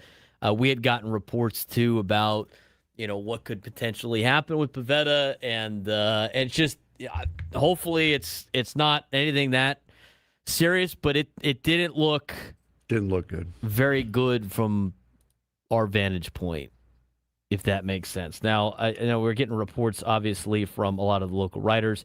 I will say this, that Joe Musgrove looked pretty good today. He looked pretty solid, but Nick Pivetta, according to Jeff Sanders, has mentioned Nick Pavetta's walked off the mound with an apparent injury. We will keep you updated on what's going on. But again, here's the thing. Because somebody in the YouTube chat said definitely going to opt in for next year. No, he's not. If he's not back by August 22nd, then that option turns into a club option. So he looked visibly angry. I wouldn't even say upset. He looked angry after that pitch that he threw. So he has a very short day. He got a couple of fly ball outs. He gave up a single, and then in and at bat on a 3-2 pitch. He just immediately gets upset and he walked off the mound as if he thought it was a 3-2 pitch or a 2-2 pitch, and he walked off the mound as if he thought it was strike three and just kept going, took his glove off, shouted something, and then just walked straight into the tunnel. So he's, after 14 pitches, Pivetta is done. Yeah, so we'll see what happens with the report from Lake Elsinore. Joe looked pretty good, I mean, considering all circumstances, but this is again why with elbows and Joe Musgrove injury was different than Nick Pavetta's injury. I thought Joe Musgrove had a better likelihood of coming back than a Nick Pivetta, and to me, when we were accounting for the pitching staff, I think you had to account for one of the two guys coming back if you're lucky, not both of them. Yeah. So we'll see what the report is, but that didn't look very good. I just reposted it on our Twitter page, B_SURP show. Sam showed a live video of Pavetta's injury from the broadcast, so you guys can see what we just saw. Yeah, he just goes right off the mound, and the thing with the batter, the catcher, and the umpire were like, "What's going on?" Yep. And then you see him yelling. He takes his hat off. He puts it in his right hand with his glove. It looks like some training staff member taps him on the back, and he basically storms into the Lake Elsinore Storm dugout and then down into the tunnel. Yeah, he stopped and stood there for a second too. So it's almost as if, so he comes off the mound, stops, gets to the other side of the foul line, stops, takes a second, shouts, and then walks down the tunnel. So we'll see what they report. Hopefully it's not as bad as we think, but it didn't look very good. We now have Sam Levitt on the line, the host of the pre- and post-game show here on 97.3 The Fan. He's getting ready for the Ecowater SoCal Padres pregame show, and obviously watching the Storm and the Ontario Tower buzzers. And we bring Sam on now. He joins us on the SDCCU fan hotline. It's not big banking, it's better. Sam, I mean, this conversation to me, I thought was going to be starting with Joe Musgrove. Looked a little rusty, but looked pretty solid, and we'll see how he feels tomorrow has turned into what just happened in Lake Elsinore. Yeah, no, you're absolutely right, Braden. I was sitting here at home watching the broadcast fairly intently, watching Joe, and then Tyler Glasnow actually was on the mound for Ontario. I had thought about going up there to Lake Elsinore today. I decided not to. Long drive. I've got the game later tonight, but figured the broadcast would be good enough. Nick Pivetta, and you described it well there. Again, I'm just watching the broadcast along with anybody else who was watching. He threw a pitch mid-inning. Could have been called strike three, I think, and he walked off the mound and went straight to the dugout and into whatever behind area they have in that dugout in Lake Elsinore. I'm not familiar with the dugouts. I don't know if that connects directly back to the clubhouse. I don't think it does. Not that that really is significant, but did not look good. If there's one thing you don't want to see on a rehab assignment when you're talking about somebody coming back from a flexor strain, it's throwing a pitch mid-inning and walking off the mound and into the dugout and not looking very happy. So, unfortunately, I was just sitting here waiting to go on with you, and that's not good. We'll wait to hear what the report is, and I'm sure I don't know if we'll have more information today or not. I guess we'll see. But that is significant, and I guess can dovetail, whenever you want to get into it, into a larger conversation about what the Padres did at the deadline. But not good. Didn't look good. So, some pretty significant news just in the last 5 minutes or so as I was waiting to come on with you. Let's talk about Joe Musgrove for a second, though, Sam, because you were, locked into the broadcast up there in Lake Elsinore. Joe had looked really good in his first inning. He got, retired the side in order. He had 2 punch-outs. Also, second inning, got himself a little bit of trouble, but I think that showed the rust a little bit, and he was able to get out of it, right? I mean, he had the wild pitch, that scored the run at third base, but bases loaded, no outs. He goes strikeout, then double play, like the way Joe Musgrove pitched, and I think for him, it's all about how he feels tomorrow. Yeah, I would put, honestly, zero stock into the line and the results. I mean, yeah, he had a nice first inning, struck out 2. The second inning, walked a couple of guys. The strike zone wasn't all that friendly. There was a wild pitch that, quite frankly, probably should have been blocked. I mean, this is single-A baseball, and I've watched a lot of minor league baseball in my day and a lot of independent league baseball in my day, Braden. And I think if you watch a few low-A games, and this is no disrespect to the low-A guys. I mean, they're out there doing their best and trying their hardest. But the defensive quality in particular is the first thing you notice. There is quite a drop-off from major league defensive quality. So I don't put too much stock into what happened in the second inning. You nailed it. It's going to be about how did he feel? How does he feel tomorrow? How does he feel the next day? Can he then 5 days later get back on a mound and continue this progression? So as long as all those boxes are checked, I think today should be considered an enormous success for Joe Musgrove. But, I think even hearing Craig Stammen talk about it yesterday and hearing A.J. Preller talk about it yesterday and what, they've been saying over the course of the last couple of weeks, I think everybody understands, and the same was going to be said for Pivetta as well, that, they're not, I don't get the sense that they were, rushing these guys back. I mean, they have, and in Musgrove's case in particular, not pitched in a really long time at the major league level. And obviously he had a setback going back to spring training. So, they're going to give them the proper build up and, make sure they're ready to go and contribute, every 5 days or so down the stretch. But, just the eye test, Braden, he looked good. Threw a lot of breaking balls, which is probably a nice sign. And, now we see how he recovers and can he do it, 5 days from now? And can he come out of it feeling pretty good? But yes, what I saw, uneducated look at it, just watching the broadcast in my living room, looked pretty good. Talking with Sam Levitt, pre- and post-game host of the San Diego Padres Radio Network, joining us on the SDCCU fan hotline. It's not Big Bang Banking, it's better. Obviously, this puts more emphasis on how important it was for the Padres to acquire not one but 2 starting pitchers, at the trade deadline. A.J. Preller went out there and did a pretty good job of acquiring, Robbie Ray and Casey Mize. We're going to talk about that in a second. But, just to go back to Nick Pivetta, I think for a lot of people, we've seen the updates on what the contract looks like. Obviously, there was a clause in there about him missing some time, and there were some reports about the Padres when they signed Pivetta had a little issue, or not really issue, but a worry about what could potentially happen with his arm, in which if he missed an extended amount of time, his player option, opt in or opt out, becomes a club option, which obviously is important right now for this particular setting. But, knowing this information and then seeing what the trade deadline came about, I mean, I think the Padres were optimistic about, maybe getting both of these guys back, but it was still kind of a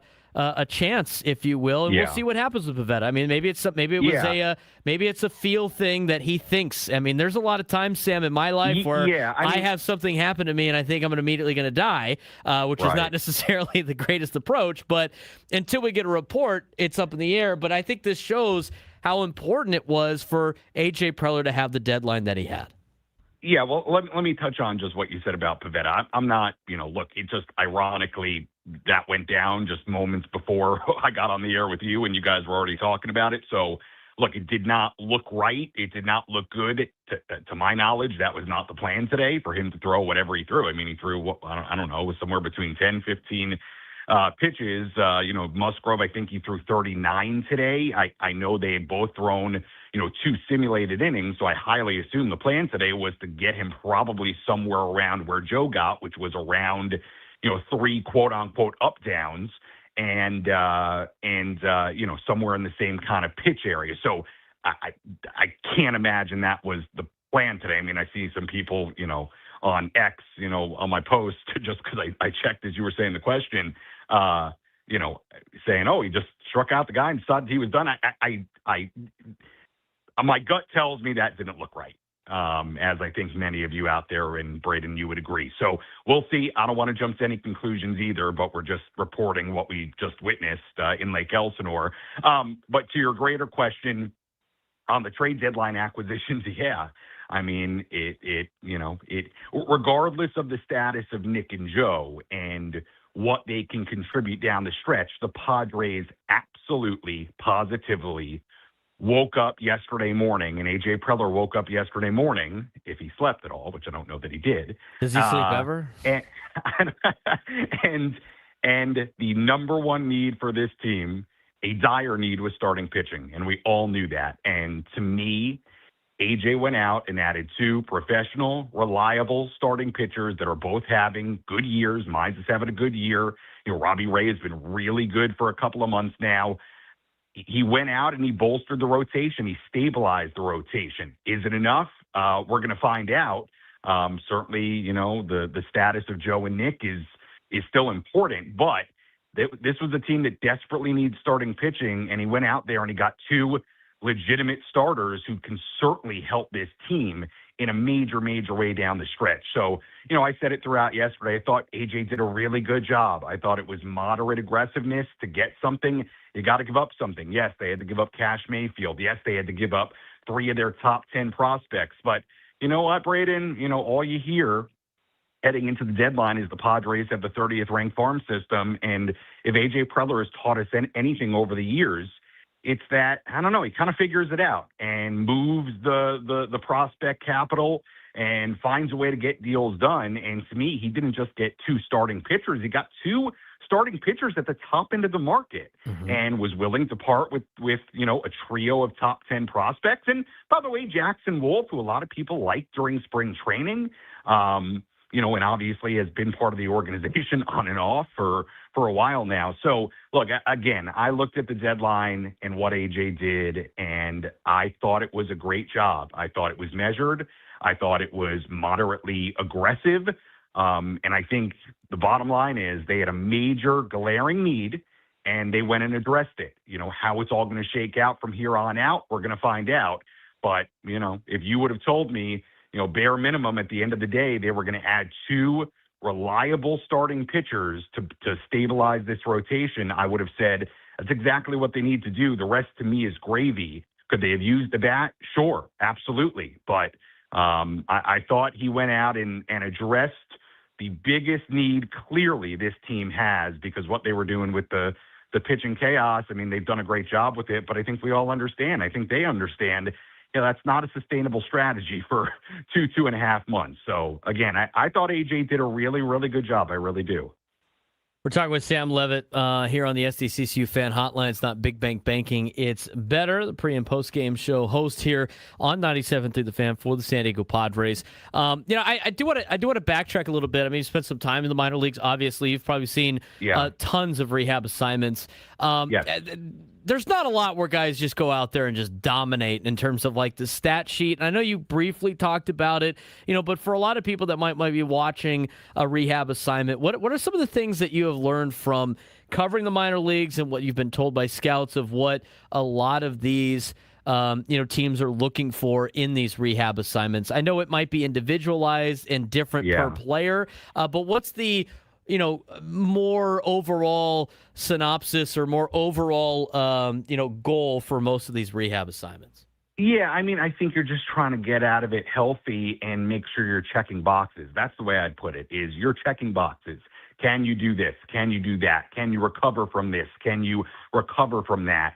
To me, that's what it's about. I never have, and this is going back to the minor leagues. And look, when you're working in the minor leagues, Braden, it's a totally different thing because honestly, like I'll give you an example. 2019, very, very early in that season, I was in Amarillo at AA. We had just opened up this brand new ballpark. It's a brand new team. And guess who comes rolling through fairly early in the season? Fernando Tatis Jr. on a rehab assignment. Now, I can't even recall what that injury was early in his major league career in that rookie season, but he had already created a big name for himself in the first couple of, whenever it was, first month or so of the season. And that was a really big deal when Fernando came. And, it was more of like, a spectacle of having Fernando there. And I remember when I worked in Corpus Christi, like we had Dallas Keuchel there and we had Josh Reddick there and Carlos Correa come through. And, you're just like excited from the fan standpoint and the ticket sales standpoint and the broadcast standpoint. Like for me, it was like, oh, this is cool. Like I get to call a game where Carlos Correa is playing.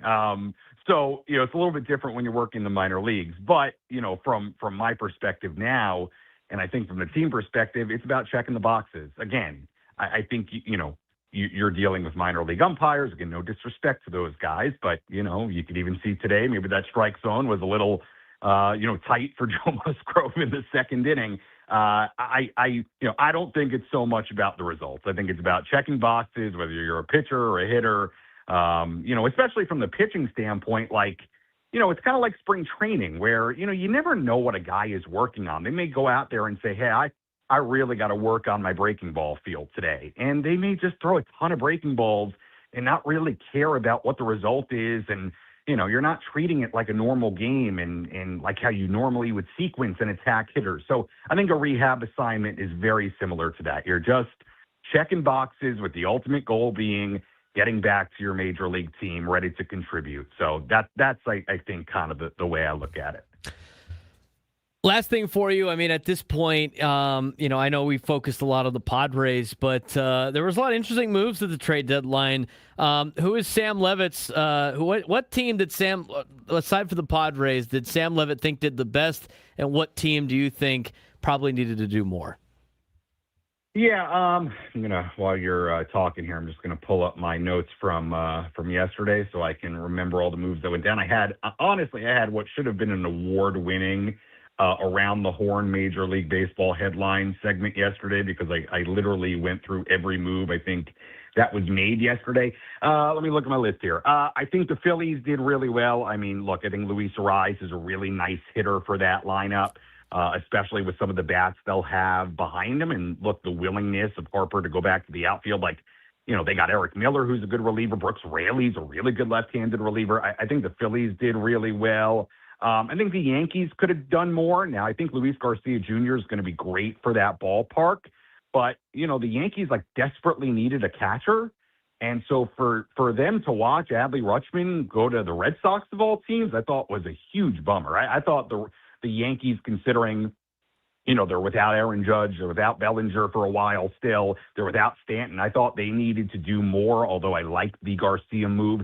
I thought the Cubs, Braden, had a great day. I mean, getting Holmes and getting Gossman and, Zephyr John has had a terrific season for the Angels. I thought the Cubs, from a National League perspective, had a great, great day. I thought you nailed it yesterday on the Brewers, and I heard what you said about the Brewers.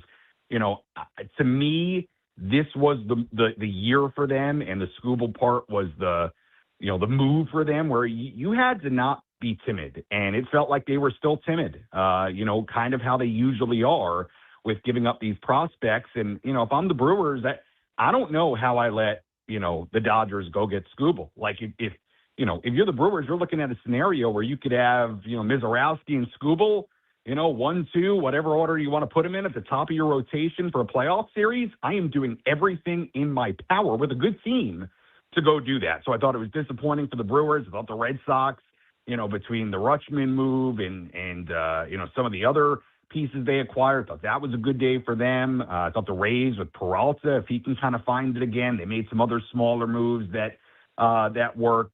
I thought the Pirates, again, they probably could have done a little bit more. Like, I'm a Pirate fan. Yeah, you added Luke Weaver, you added some small pieces, but you're in the midst of a race. You haven't been to the playoffs in forever.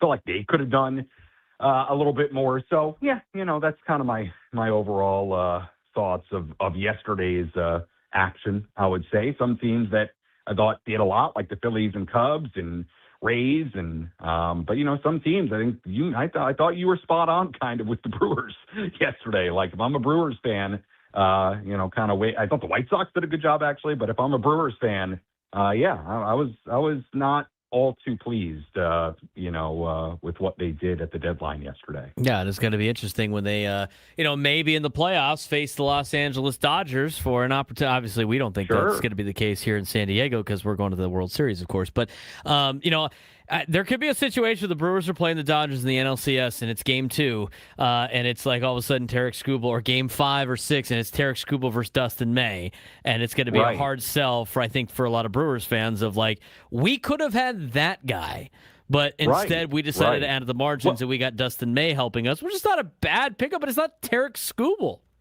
Yeah, I just think for them to let the Dodgers go get him, that was a huge loss. I mean, it was such a swing, right? Again, like, you're looking at, like, again, to your point, like a hypothetical NLCS. Okay, well, if you're the Brewers and you're saying, you know what, we could have the Mize and Skubal starting 4, maybe 5 games out of a 7-game series, let's say, like, don't you want that? Isn't that probably the path for you to just ride a couple of guys like that? So, and Skubal is not just, Skubal is otherworldly. I mean, this is not just some rental. I mean, and as we all know, and this is part of the part of why you hate the Dodgers getting him, this guy is as good as it gets. I mean, he's as dominant as it gets. So, I was with you on that Brewers rant yesterday. If I was in Milwaukee, I was hoping while you were doing it, I was like, I really hope someplace in Milwaukee picks this up, because I actually think they'll agree. I mean, they'll go crazy for this rant. So we gotta repost it then. I gotta throw it on YouTube, tag all the Milwaukee accounts, see what they think. But Sam, I appreciate the time, man. Obviously, we'll be checking social media about the latest update on Nick Pivetta. I know you'll be doing the exact same thing, and I'm sure if there's more information, it'll probably on later on the show with you and on the EcoWater SoCal Padres pregame show. Appreciate the time, Sam. Have a good show later on. Hopefully, you can bring us a winner today.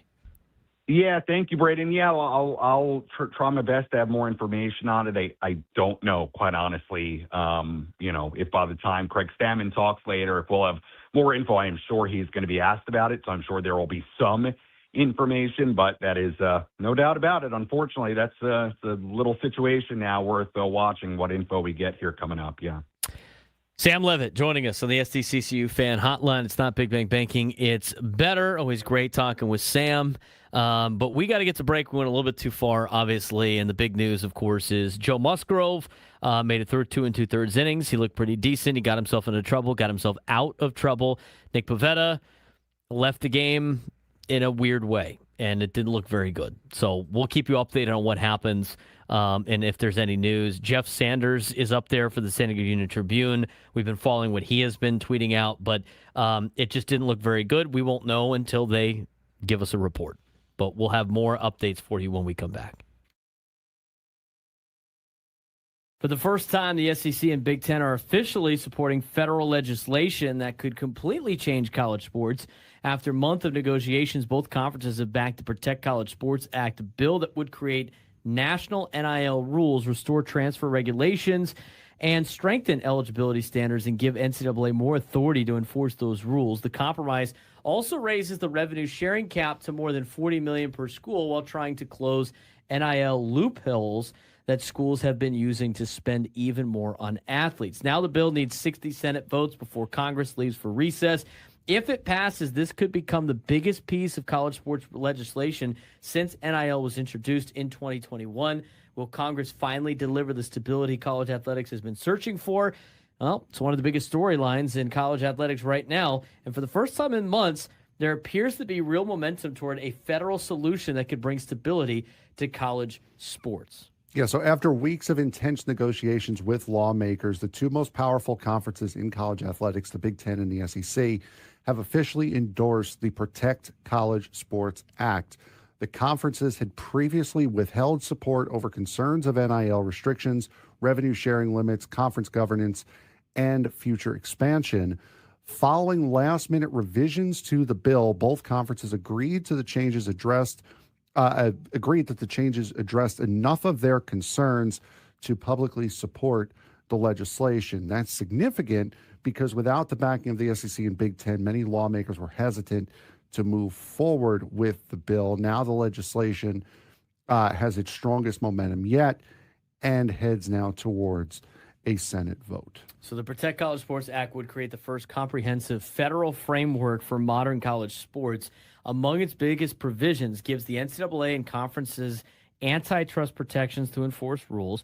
It creates national standards for NIL compensation, restores limits on immediate transfers by allowing one unrestricted transfer, and reinforces standardized eligibility rules, which creates stronger oversight of athlete compensation. Perhaps most importantly, though, the bill attempts to bring consistency to a system that's largely been governed by lawsuits and differing state laws over the past 5 years. If passed, it would represent one of the biggest changes to college athletics since NIL was introduced in 2021. And I like this. I mean, I like a lot of the things that are in there. I mean, I get the only thing that's a little bit negative is they increased some of the revenue sharing, which I think a lot of the big schools benefit from at $40 million plus. They put in some caveats to it to make sure that they're investing in other sports besides football, which is not the end of the world. I mean, the SEC and the Big Ten were going to come out on top on this for sure, but it definitely has put in a lot more oversight to college athletics, which it is desperately needed. Yeah, absolutely. Especially when you look at cases like what we talked about last week on the show with the kid from Tennessee. Like you complain and you see all these things about the NCAA losing all these cases that they should be winning as far as athlete eligibility. And then they go and do something like that where you sit a kid out for 2 weeks because of a $400 flight while he was debating whether or not to join the NFL. So this now gives these guys a format to follow, both the NCAA and the conferences, to where stuff like that doesn't happen anymore. Will Congress get it across the finish line, though? That's the biggest challenge because the Senate still needs to bring the bill to the floor before lawmakers leave for their August recess, and it requires 60 votes to pass. If successful, the bill would then move to the House before eventually reaching President Donald Trump's desk, where the administration has indicated support for federal college sports legislation. And while there's finally optimism after months of negotiations, there's still no guarantee the legislation reaches a vote before Congress leaves Washington, which leads us back to our old I'm just a bill. Yes, I'm only the Schoolhouse Rock song, if you will. For anybody that hasn't seen that, maybe you got to go back and rewatch. There could be a lot of issues with the bill getting it through, but I'm just glad they have, this conferences collectively have agreed to this. Congress wants to get this thing done. So hopefully they're able to make this thing happen. I think it's good for college athletics. I think the money being a little bit high hurts some smaller schools. And, the big schools were always going to get, some love here, but limiting transfers is huge. I think honoring contracts is huge. I think some antitrust law exemption is huge. These are all things that college football absolutely needed before they allowed NIL, and they finally got it. Yeah, and looking at some of those things you had mentioned, the $40 million must be distributed differently. They'll get $22.5 million for athlete retention, so more than half of that is going to go to athlete retention, as well as $5 million dedicated to not only women's sports, but Olympic sports as well. So that's part of where that extra $40 million comes from. So this isn't over yet. I mean, the next week could be one of the most important recent college sports history. So if the Senate schedules a vote before recess, the Protect College Sports Act could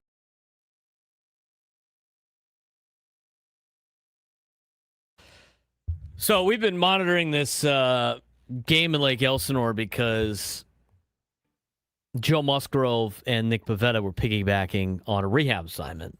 Joe Musgrove did pretty well today. I mean, again, you're not looking at the results. You're looking more about how he feels tomorrow. And what Joe Musgrove did today was 2 2/3, 1 earned run, 2 hits, 2 walks, 3 strikeouts. He had the bases loaded with nobody out in the second inning and struck out a batter and then got a double play.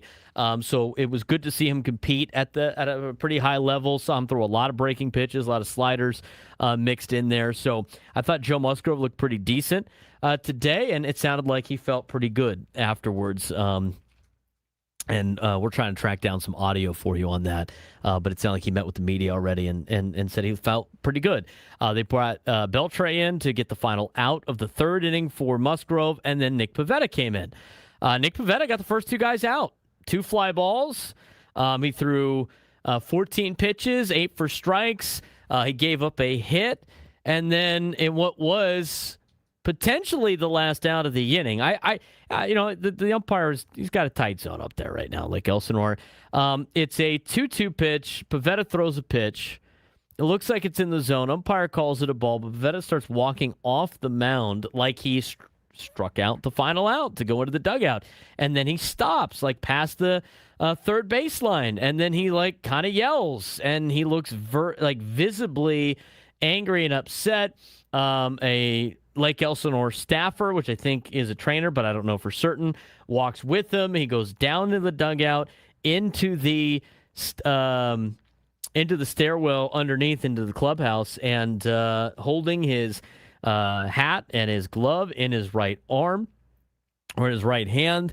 It didn't look. It looked weird, and until we get an update on what that is, it looked like he left with an apparent injury. So we will wait for updates on what's going on with Nick Pivetta, but it did not look good. And the more I watch it, the more odd it looks with him coming off, because he goes and he kind of stops, and then he looks angry, and then he goes inside, and that's about it. I mean, that's all we really got to report on that. Jeff Sanders is up there for the San Diego Union-Tribune. He has put out a report already on the situation in Lake Elsinore, but from his quick excerpt that he put out there, right-hander Nick Pivetta walked off the mound of his first rehab appearance with an apparent injury after recording 2 outs in his first rehab start on Tuesday. He threw 8 of his 14 pitches for strikes at low single A out Lake Elsinore. He hit 95 miles an hour, allowed a hit before exiting the game in the middle of the 4th inning. He was shaking his head as he walked briskly into the Storm dugout after leaving the mound. It was Pivetta's first game action since flexor discomfort forced him from a game on April 12th. So that was the update. We did not get any updates on how fast Joe Musgrove's fastball was today. Nothing of that nature. But overall, Frank, the more we watch this video, the more the weirder it gets, and there's really nothing more we can report on until the Padres obviously evaluate and then give us the information that they would like to give us. Yeah, and the television broadcast didn't catch him walking off and then stopping. They kind of pick it up after he starts walking again. But the television camera does show him walking directly into the tunnel. Done for the day for sure. It's just so odd because he's holding all of his equipment with his pitching arm, which you would think he wouldn't do if he just hurt it. And also, if he thought it was strike 3, which is what it looked like he did. It looked like he just walked off the mound after a called strike 3. If he wasn't hurt, then why wouldn't he go back?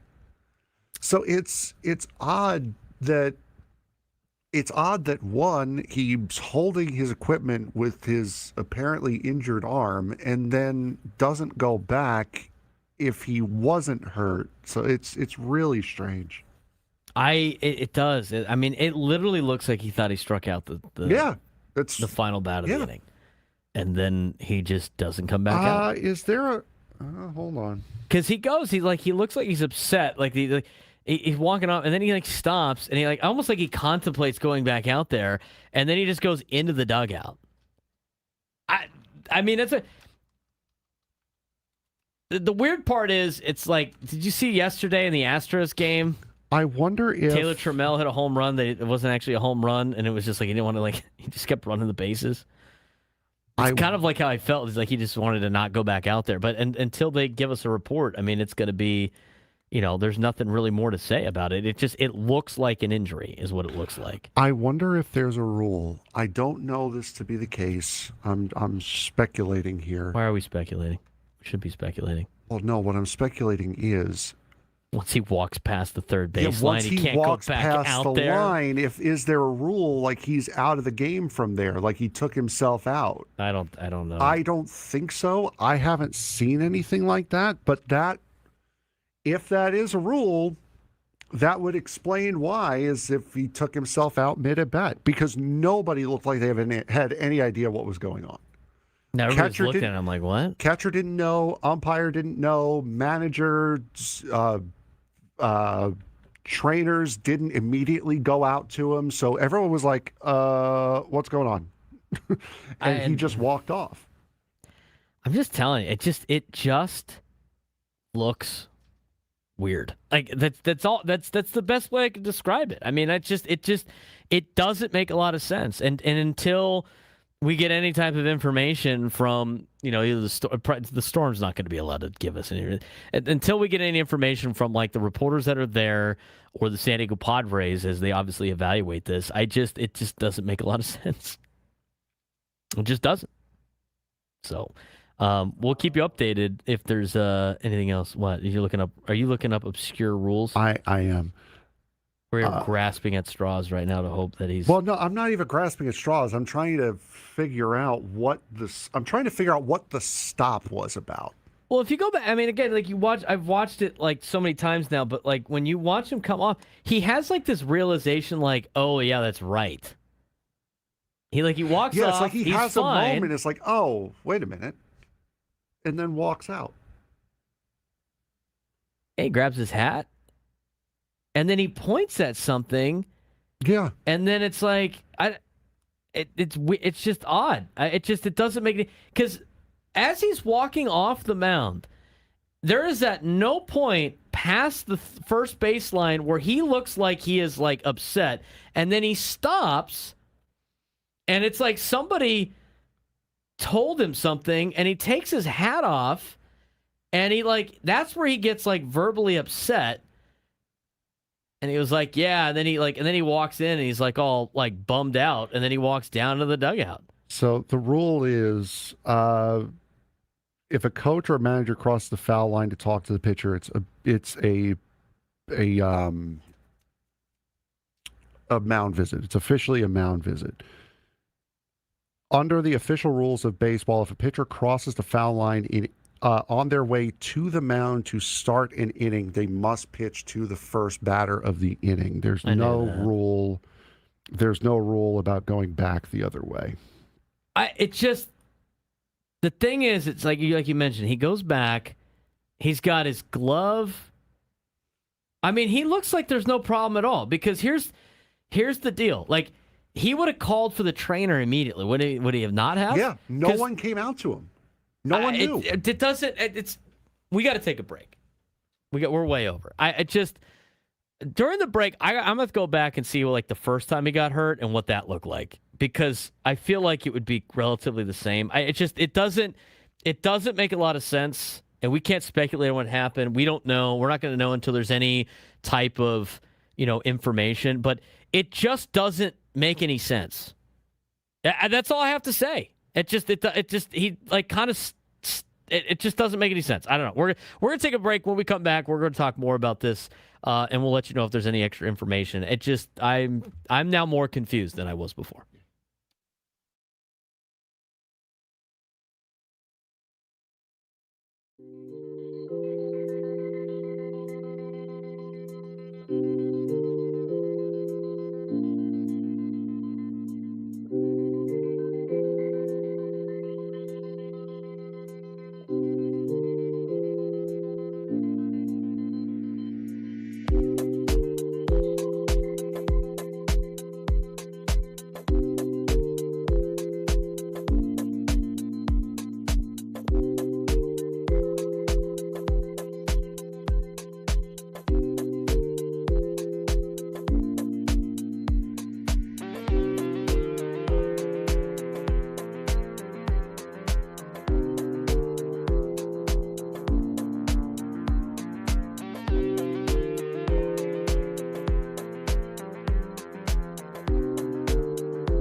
We're getting to an NFL training camp update in the next hour. We're going to talk about San Diego FC a little bit. Plus, we have some A.J. Preller conversation from earlier this morning on a lot of different topics for you. But right now, I mean, the biggest thing was, Nick Pivetta leaving the game today. And the report is it looked like an apparent injury. But, like, the more you watch the video, the more it doesn't make a lot of sense. Even the television broadcast doesn't really they're confused. Make a lot of sense. Right, they're just as confused because the ball just misses on a 2-strike pitch. And it looks like he thinks it's strike 3. And he's walking back into the dugout like it's strike 3. And then all of a sudden somebody says something in the dugout, it looks like. He stops what he's doing, and then he changes directions in terms of, like, where he's going in the dugout. And nobody goes out there to, like, talk to him, help him, nothing. And he just walks to, like, where the on-deck circle is at that dugout entrance, and then he just goes in the dugout. Like, that's literally it. I mean, maybe he literally thought it was strike 3, and he's just walking off the hill. I mean, we haven't got any update on it. It looks weird. That's all I got to say about that. I mean, I went back and I watched just in case, because people are like, well, if he's holding the, but I don't think, like, glove placement really matters on, like, how he's holding the glove. I mean, you naturally hold the glove the way you hold the glove when you come off the field. When he got hurt on April 12th, he didn't take himself out of the game. The Padres noticed something, and they went out there and talked to him. And he was upset then, and he walks off the mound, with the trainer. In this particular case, it literally looks like he thinks he strikes out the final batter of the inning, and he's walking back to the dugout. It almost looks like somebody tells him it's not strike 3, and he looks upset, and it just looks like, you know what, I'm just going to walk off the field anyway. Like, that's what it looks like. But since the fact that he's in a rehab assignment, right, it just looks like, I guess it would be a setback. I mean, he literally looked like he thought it was strike 3 and was so convinced he just walked into the dugout. It's just weird. The more I watch it, the more, like, weird it gets, and it's just going to continue to be like that until we get any type of word from the Padres. I mean, it could totally be just like a misunderstanding that makes everybody freak out because of the fact that he's on a rehab assignment, and something like that looks like it's bad. There's also, like, the kind of thought there, like, if I'm Nick Pivetta, or if I'm the organization, I'd be like, okay, no, he's fine. There was something like that, what you just described happened. I would have come out with that already. I would have said something like he's fine kind of deal already. Right. It just looks weird. I don't know. That's why it's just an interesting topic. All right, it's just a strange video. It doesn't make any sense. He literally just walks off the field. Oh, you go. Someone who has a video on Twitter of him walking off, but it's more from the first base side. Right. Kind of near where Pivetta looked. But the video doesn't go long enough to hear what would have possibly got his attention. I find it's just weird. It's all we can say at this point. So I'm going to wait. We're going to wait. Let's see what the latest update is. I mean, maybe there's some optimism that it was a misunderstanding, and he thought it was strike 3. And at that point, they just decided to come off the field. Or, maybe it's an apparent injury. But like, as of right now, the report from Jeff Sanders in the Union Tribune says it looks like an apparent injury. And we won't know more until probably at least the conclusion of this Storm game. We haven't seen any other updates on that. So we'll keep you updated when we can. The thing is... And, of course, now we're scoring runs left, right, and center here, too. So it's going to extend the game long. Yeah, they're in the bottom of the 6th right now. The game's tied at 4. I mean, these guys. Eventually, though, with Pivetta done anyway, and with Joe Musgrove done pitching today, they're going to be on their way back to San Diego probably very soon. I mean, I'm sure it's a matter of time. So I think and maybe they're just going to wait for Craig Stammen to mention it in Arizona today. There's obviously a lot of reporting that needs to happen from there. They need to evaluate everything, get the full story of what's going on. But it's just a weird video. That's all I could say about it. All right, let's talk about something else as we wait for updates on Nick Pivetta. And it could be an injury, it could not. We don't know. They haven't announced anything about why Nick Pivetta exited the game today. And when we were watching the game, it just looked a little odd. Let's go back to what we were talking about before. In terms of the trade deadline, we talked a lot about the Brewers yesterday, I think the Brewers really, really laid an egg in terms of the trade deadline. I'm not so convinced that the Phillies acquiring Luis Arraez is a great move. I'm not super convinced on that. And here's why. Like, how many times, Frank, do we have to have this conversation about moving athletes around defensively, and you don't want to move guys out of position? Mm-hmm. We've had that a lot here. We have that conversation a lot all the time. People are like, oh, you don't want to move all these guys out of position. The Phillies are literally moving their entire defense to accommodate Luis Arraez playing second base. It just strikes me as like having a square peg trying to fit into a round hole with Luis Arraez. I think that was the same situation if the Padres acquired Luis Arraez at the trade deadline, who, there were reports that the Padres were interested in Luis and interested in a guy like, Rafi Devers. I mean, obviously they made the deal with the Giants for Robbie Ray. But, from an offensive perspective, like, it's a good little boost for the Phillies. But, when you start looking at the Phillies defensively, Ken Rosenthal mentioned this in an interview that we saw on social media. I agree. I literally think it's going to hurt them defensively. Now, I'm not a big believer in defense out of the three facets of the game, but you're putting Bryce Harper back in right field. They haven't played in a long time. You're trying to keep Alec Baum in the lineup, who hasn't been a good fielder nor a good offensive weapon. You move him to first. Stott's going to third, who's been a great second baseman. I don't see this being like the big ad that they think it's going to be.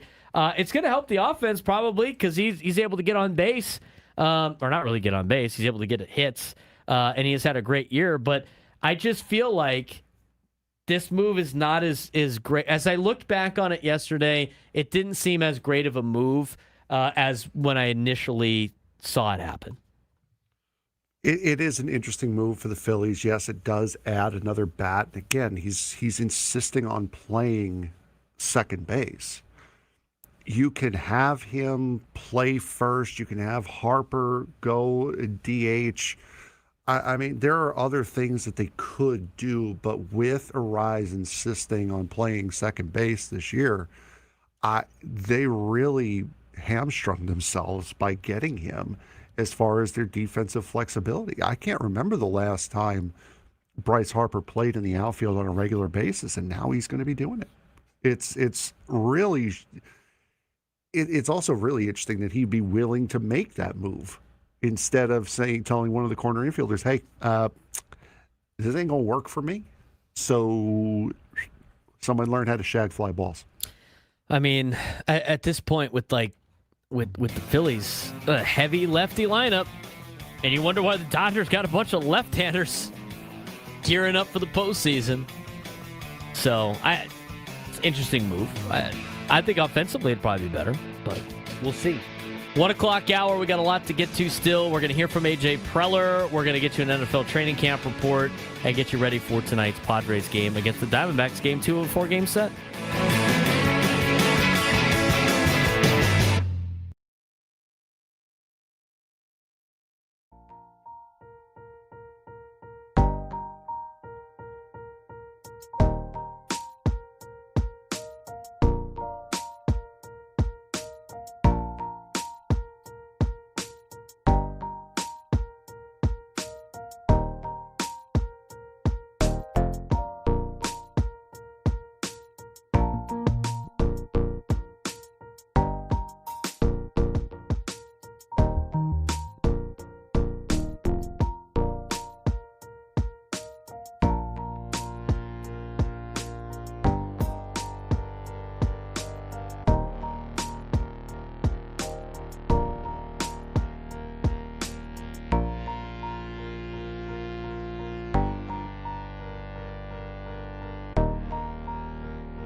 Baseball coverage on 97 through the Fan is presented by Xfinity. Score the most reliable Wi-Fi. One price, 5 years guaranteed. Xfinity, imagine that.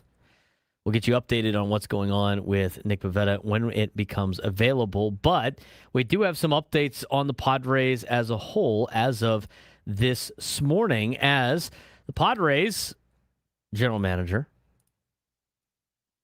A.J. Preller met with and was on with Ben and Woods earlier this morning, recapping the MLB trade deadline, which they had a pretty good day, I would say. And earlier this morning with A.J. Preller on with the morning show, they asked him straight up from the get-go, what was Monday like for him?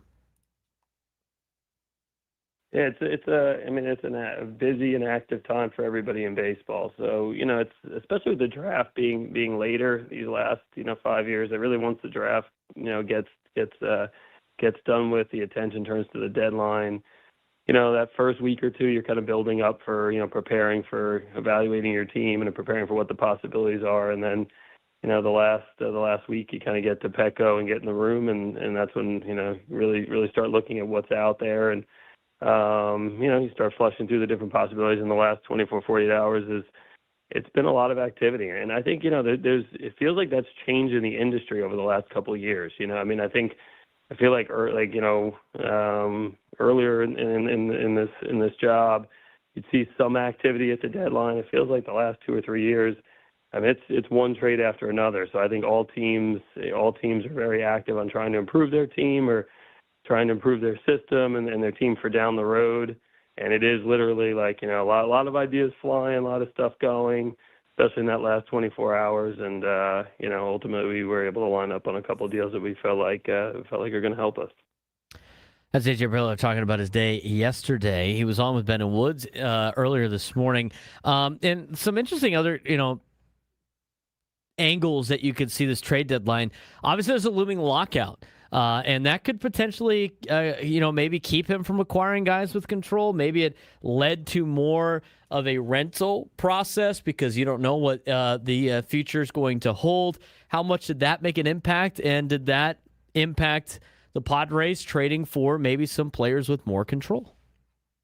Yeah, I think that had a small part in it, in the conversations and discussions. I think, but it's just like more so what was out there on the market. We tried hard to line up on players that again, obviously players that have a chance to have multiple impacts and on your franchise. That's been more of what we've done over the years when we've made bigger deals.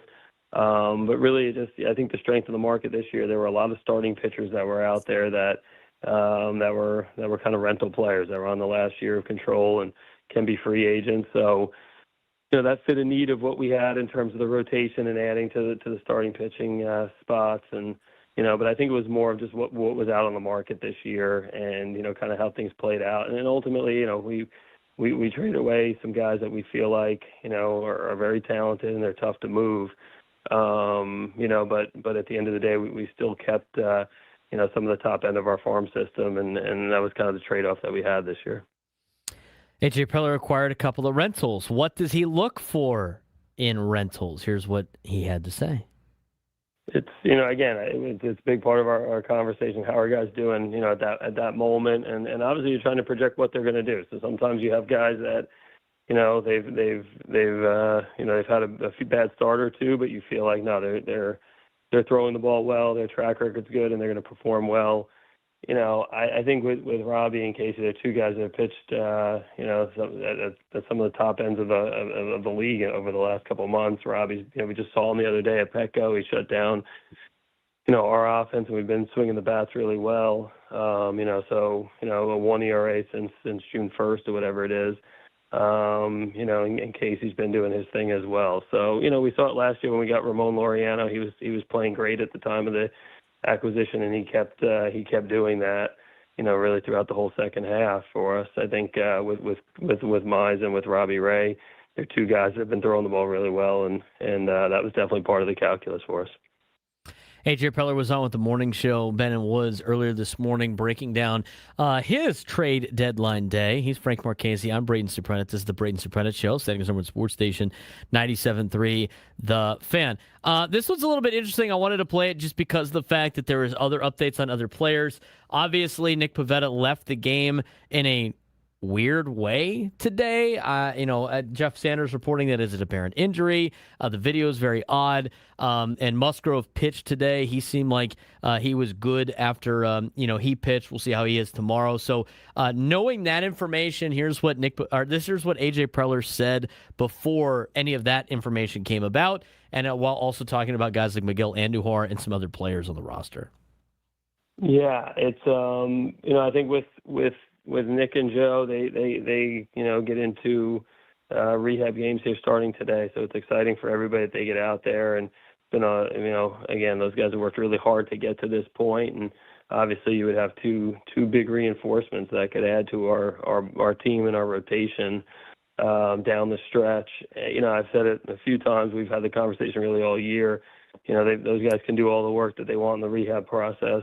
It's really going to be this next, 3 or 4 weeks that kind of tells us as they get going and start going from, 2 to 3 to 4 to 5 innings and their pitch totals go up. And can you do it again in 5 days? We've had guys that have kind of passed all the tests at the, in the rehab portion of it, but it's really on the throwing portion. And they've been throwing the ball well, so far. And it's really exciting for them because they work really hard. I know at times people, look up and everybody just gets frustrated because they want to see guys like Musgrove and Pivetta that have been big parts of our success get back on the mound. But those guys, they put the work in every single day. They're guys that grind. They're guys that care. And, it's exciting when those guys now get a chance to go, make sure hopefully that work all pays off and they have some luck and those guys go out there and pitch great here in the next couple of weeks and we get them back. So, and then again, like we've got, hopefully a lot of other reinforcements have a chance to come back. I think ultimately with Samad and Miguel Andujar, it's probably looking like more later in the month. Samad coming back from the oblique, and he's dealt with this before one time, so he kind of knows his body and what he needs to do. And then, with Andujar, it's basically coming back from a wrist fracture. Once that heals, he'll be able to get back into it and have some rehab and swing it. But it's definitely with both those guys. They're not coming back here early August. It's going to be more later part of the month. AJ Preller was asked about some of the. This is a good time for the Padres to get evaluations and information about their roster from other teams. You can see how interested a lot of these teams are in their players. AJ Preller mentioned it a bunch yesterday in his press conference. And so with this information, it definitely helps you in the long run when it comes to, future trades or like how teams evaluate their farm system or how they evaluate their players and all of that. So it's definitely a lot of getting as much information as possible. It helps you in the future. And with that, AJ Preller was asked by Ben and Woods which players that the Padres have that he got the most calls about. I would imagine he's probably not going to list any of them by name, but I'm sure we will. Honestly, it's hard to say which player. We had so many. It was a very active conversation. So I would say, I would kind of say two areas. I'll say the bullpen as a whole. It's like your kids, maybe not wanting to rank your kids or something like that, but maybe the bullpen as a whole. And just the top end of the farm system, those are probably the two areas that we consistently got phone calls on throughout the program. So I kind of knew that was going to be the answer. Sure, the bullpen got tons of phone calls, obviously. I would love to, the scene from Moneyball for the trade deadline is so good. I would love to see the AJ Preller version of that one time. Did you hear like the Angels invited Mike Trout into their little room for that? For the trade deadline? No. Yeah, they did. That's what Bill Shakin said in an article. To be a fly on the wall of an AJ Preller trade deadline would be incredible. Last one for you. This is AJ Preller talking about how to know if rental pieces are ready to join the team or not. We started that a little bit last night, but obviously we had a game to get ready for. There'll be a lot of that here today, and just like getting with those guys. Again, there's travel, there's logistics. Players that are moving families, and where they're going to stay, where they're going to live. So that's all part of it. That TJ Lucida, he does an amazing job for us. He's part of that process as well. And then on the baseball side, again, like with the pitchers, we'll get on that today in terms of what's best for them, with them traveling, with their routines and where they've been at, and what's best for our team and where they start to slot in. So I think we'll have more info later in the day about exactly where they're going to slot in, and again, conversation about our current staff, who's throwing where, who's on what day. That started last night, and between Ruben and Ben Fritz and Craig. Those guys will handle a lot of that, but we'll just kind of talk about exactly what's best for our team and start to get those guys into their routine with us. But that's a lot of the work for today for sure. And I would imagine we'll get that information probably closer to game time today, as obviously they have to make a roster move to put them on said roster. The Padres roster, we talked about some of those roster moves earlier on the show today. A lot of moves that need to be made in the upcoming, not only today for the pitchers, but also the next couple of weeks or so with some guys coming back from injury. So that was AJ Preller on with the morning show earlier this morning. When we come back, training camp update in the National Football League. We have a game coming up on Thursday in the Hall of Fame game. We'll let you know what's going on as we go quickly around a couple of training camps in the National Football League when we come back.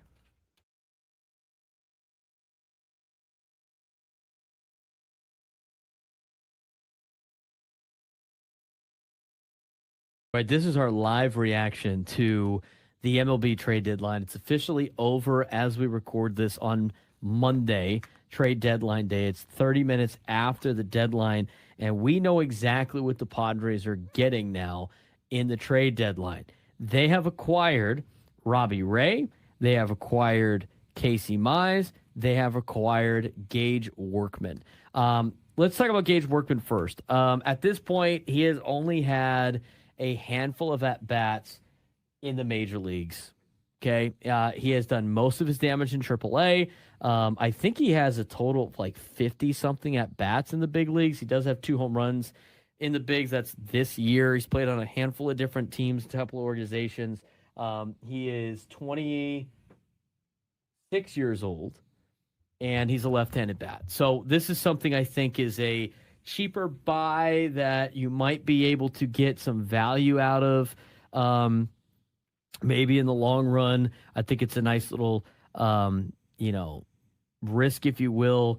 It's not probably the big bat you wanted, but you know what? I think at that point when they were negotiating for Casey Mize, they probably couldn't go get a Larnach or a Alec Burleson. I think the Padres did a pretty good job with the trade deadline. I don't like the fact that they gave up Cash Mayfield for a rental pitcher, but the way Casey Mize has been pitching this year, we talked a lot about Robbie Ray already. The Padres made their rotation 100 times better than it was in these moves. The biggest loss, I think, is the Cash Mayfield part of it. I mean, you've already traded Jackson Wolf twice, and here's my thing on Jackson Wolf.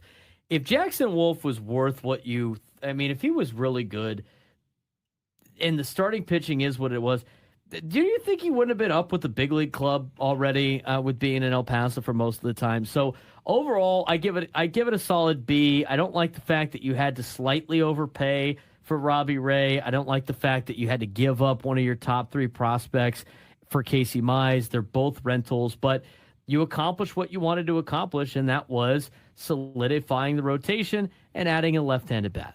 I don't think necessarily you're giving up Cash Mayfield for Casey Mize. I think you're giving him up for Gage Workman, and I think Workman would still fit up here on this roster if you send Rodolfo Duran down. Instead of carrying 3 catchers, you can now have 2 catchers. You'll have 4 outfielders, gives another outfield option, and 2 guys in Workman and Jace Bowen, 2 outfielders that don't have a lot of major league experience that could work towards it. So I think if you look more towards Cash Mayfield for Gage Workman, I think that kind of makes a little bit more sense as far as time that those guys have.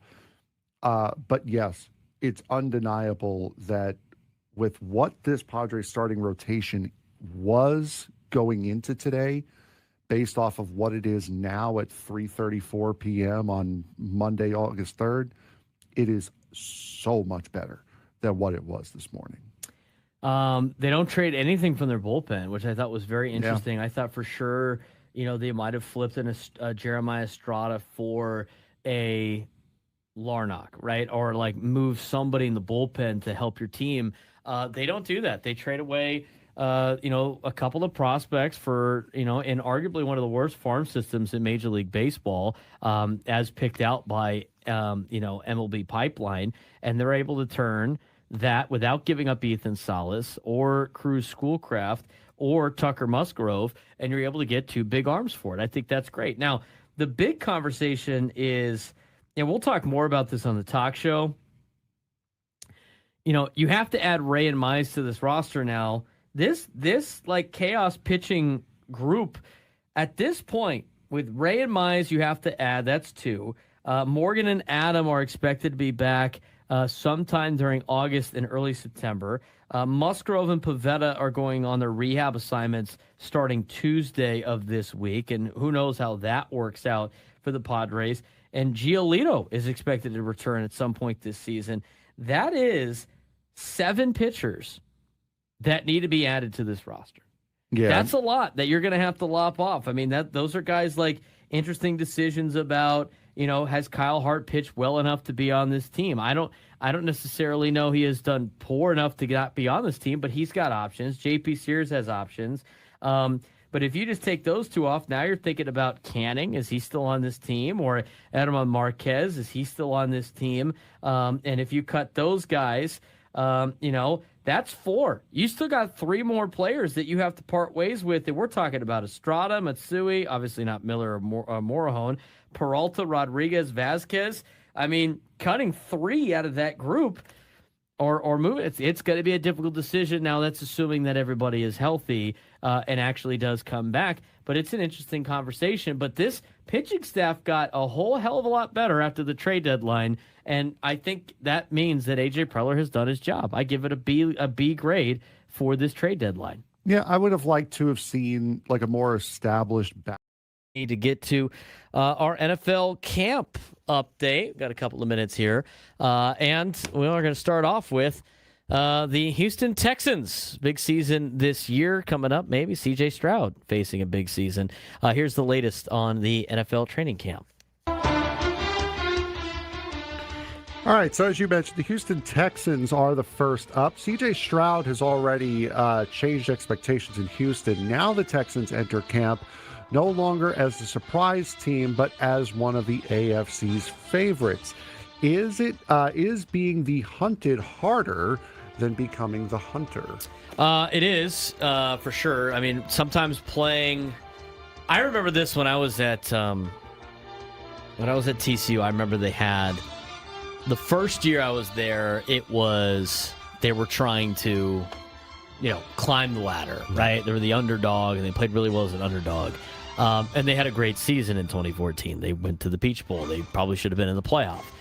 And then the next year, the motto was prove them right, because they were picked to be in the top 5 in college football, and they were expected to be a playoff contender. And the expectations are different. I mean, when you're not looked at as one of the teams that are, scary, it's not that you get overlooked not at the professional level, but you don't get everybody's best shot. Like right now, like the Texans are going to get everybody's best shot, especially how good their defense has been. C.J. Stroud's already got the own personal pressure because he's due for a contract soon, and he's got to prove that he can be a quarterback that can win in the postseason.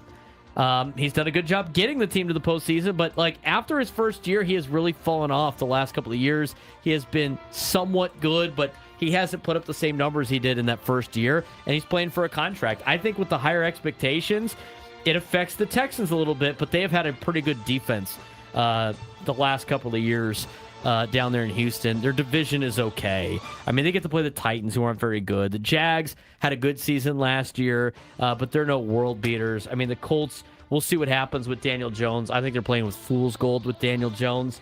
I think Houston's got an opportunity to have a pretty good year, but we'll see what they play like with some pressure of expectations. Off to the NFC, where we now take a visit to see the Eagles!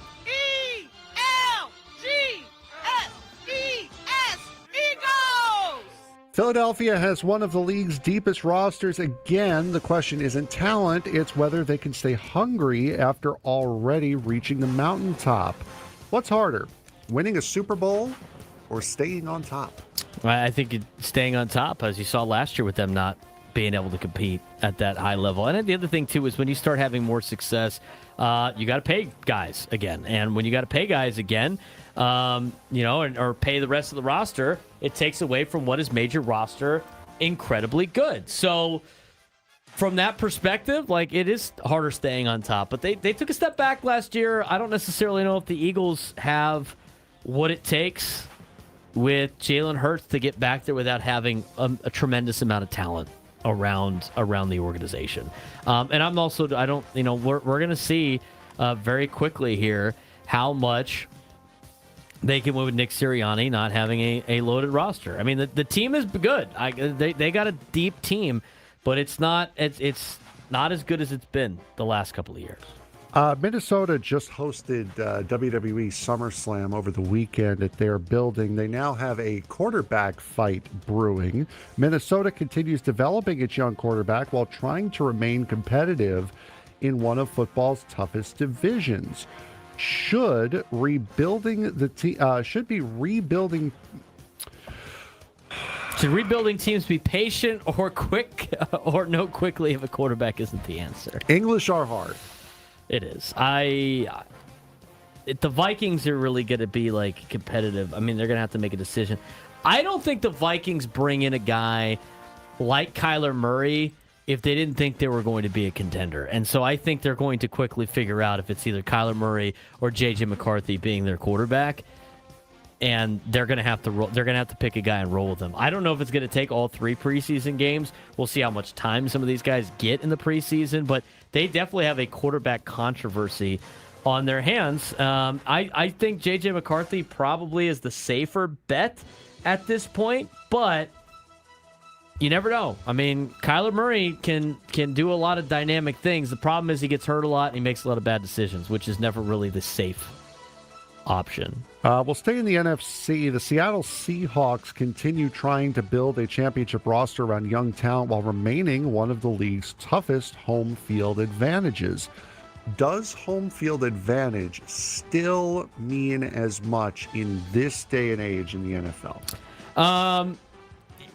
I think it does. I think it does make a huge factor. I think that's why a lot of teams do damage at home. I think it's a big factor. I think it's tough to play on the road in any facet. I mean, that's why if you start looking up what teams have done in terms of like at home and on the road, you'll start noticing that most teams do all their damage at home and go about 500 on the road. The same thing is the case of when they play very good teams. And so I think it's a big factor. My biggest thing is, can they replace all the guys that they're looking for or that they lost, right? I mean, they lost a lot of guys in free agency. They aren't going to be returning the exact same roster back as last year when they won the Super Bowl. And I think you're going to get an interesting conversation. This is the first time we are going to get a Super Bowl winner. First time in a long time. I can't remember the Ravens got Hard Knocks after the Super Bowl. But you're going to get a Super Bowl team on Hard Knocks, which is kind of great. I mean, it really is. So I'm looking forward to seeing what that is. I'm looking forward to seeing the Seahawks on Hard Knocks. That debuts tonight. So it'll be interesting to see how they can overcome a lot of the losses. They lost their offensive coordinator too. So we'll find out. Chargers are here in town, Frank. Yay! The Chargers are here. Anyway. One of the biggest coaching additions of the offseason may end up being one of the most important in the NFL. New offensive coordinator Mike McDaniel says his job is to make Justin Herbert's life easier, not harder. He's already changed Herbert's footwork, installed an offense built around his strengths, and the Chargers believe this is the deepest roster they've had under Jim Harbaugh. Is this finally the year Herbert becomes the elite quarterback everyone has been waiting for? I think Mike McDaniel can unlock Justin Herbert and turn him into an MVP caliber quarterback. I really do. I think he can. I think Justin Herbert's got a lot of qualities that can make him an elite quarterback. I think he is one of the better quarterbacks in the league. I mean, Mike McDaniel has done a great job as an OC. I don't think he's got head coach material, and that's fine. There's a lot of coaches that are really good coordinators that are not good head coaches. I think Mike McDaniel, with the talent that the Chargers have, not having to be the head coach, letting him just be the creative mind that he is, I think he can make this offense very dynamic for the Chargers. And, he's done it in the past, and I think Herbert's perfect for a Mike McDaniel offense. So I like the hire for Mike McDaniel as an OC, and I think that they have enough weapons for Justin Herbert to make it a very good team this year. But you know what? They still have the Spanos curse. So we'll see how far they get as they're here in town for their first full padded practice at the University of San Diego. Yeah, I believe today. that's open and military only, yes? I think so. I don't. So finally, we'll wrap this up here with the Washington Commanders. Washington may have one of the NFL's brightest young quarterbacks in Jaden Daniels, but after Terry McLaurin, there's still questions about who consistently makes the plays in the passing game. Okonkwo? Thank you. English is hard enough. I'm not trying to pronounce that. Has become a favorite target. Treylon Burks has flashed, and Stephon Diggs is still on the team's radar. Does Washington already have enough around Daniels, or do they still need to add another piece? They need another receiver for sure. I know Deebo Samuel helped them out a little bit last year, but with not having Jaden Daniels last year for most of the season, it's hard for them to replicate what they did the prior season. I do think they need a little bit more help offensively for Jaden Daniels. Terry McLaurin is solid. But if I draft him in fantasy, it's going to ruin him because he never does well on my fantasy team. But Stephon Diggs still on the team's radar, maybe. They probably need to add one more receiver to that team, especially in the division they play in. I think the Cowboys are going to be a lot better. Philadelphia is still going to be a solid team. I think your New York Giants, Frank, are going to be a lot better with Harbaugh and the weapons they have. Plus, they got Malik Neighbors coming back, so I think they're going to be a lot better too. I think it's a tough division this year in the NFC East. So. Washington probably needs another guy. If they finish in last place at 8-8, the Giants, if they finish in last place at 8-8, that's downside better than what they've done over the last couple of years. I will eat a last place 8-8 season. I will eat that. We're gonna get to maybe on tomorrow's camp report we'll recap first day of Hard Knocks. I like Hard Knocks. You like watching? I mean, have you seen any Hard Knocks in the past? It's been a while since I've watched Hard Knocks. Of course, watched the Jets Hard Knocks, watched the Ravens Hard Knocks, the legendary one with the way back in the day, the talent show. Yeah. Talent show, the one that always gets clipped around. Yeah. Guy impersonating Shannon Sharp. Yeah, that one. The guy who did the kid who did Ray Lewis was also really good too. It's good stuff. But it's been a long time since I've watched Hard Knocks. Yeah, I love Hard Knocks, dude. It's so cool, and it's just like when you're coaching and you're doing it at a lower level, it's cool to see the inside access that they have. I'd love to see like that for like baseball. I think it'd be awesome.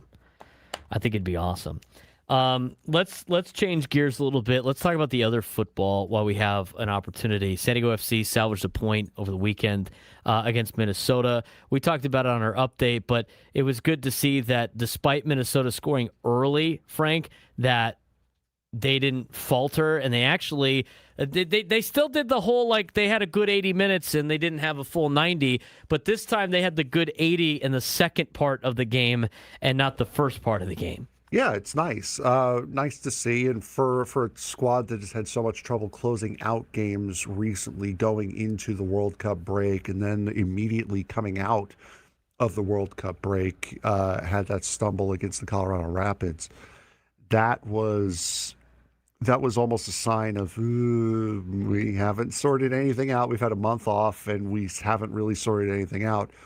But the way they finished against FC Dallas here was great. And then going up against Minnesota United, to have that stumble early, not good. CJ Dos Santos came up huge.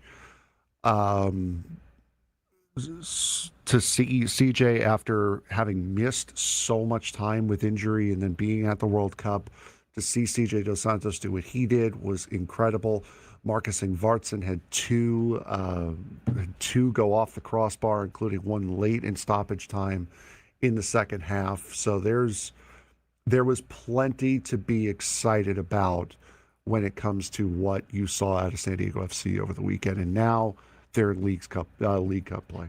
And I think it's a good time for them to kind of reset during Leagues Cup. Again, these games are not going to matter in the MLS standings. It'd be good to get them some games against good competition, for them to be able to get back to the ways that they were last season. I mean, this is a team that we mentioned before has played good 80 minutes and hasn't been able to finish the full 90 minutes. But I thought Saturday was a nice step in the right direction as they were able to be a little bit more resilient again like they were last year. Yeah, it is. It's this team.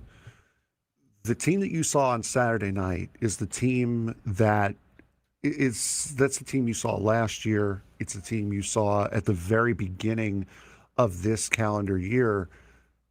After the slide to start the year, they are still close to a playoff position. So it's still possible for them to make the MLS postseason. It's not completely out of reach, but it is a very encouraging sign to have done what they did against Minnesota United, a team they've had trouble with last year. When we come back, we're going to talk more about the Padres and their game tonight against Arizona. We'll talk a little bit about what happened last night as we finish up the show today. If we have any updates on Nick Pivetta, we will pass those along as well. This is the Braden Surprenant Show on San Diego Sports Station 97 through the Fan.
1:38 on a Tuesday. Padres baseball coming up at 6:40. Ecowater SoCal Padres pregame show at 5:40.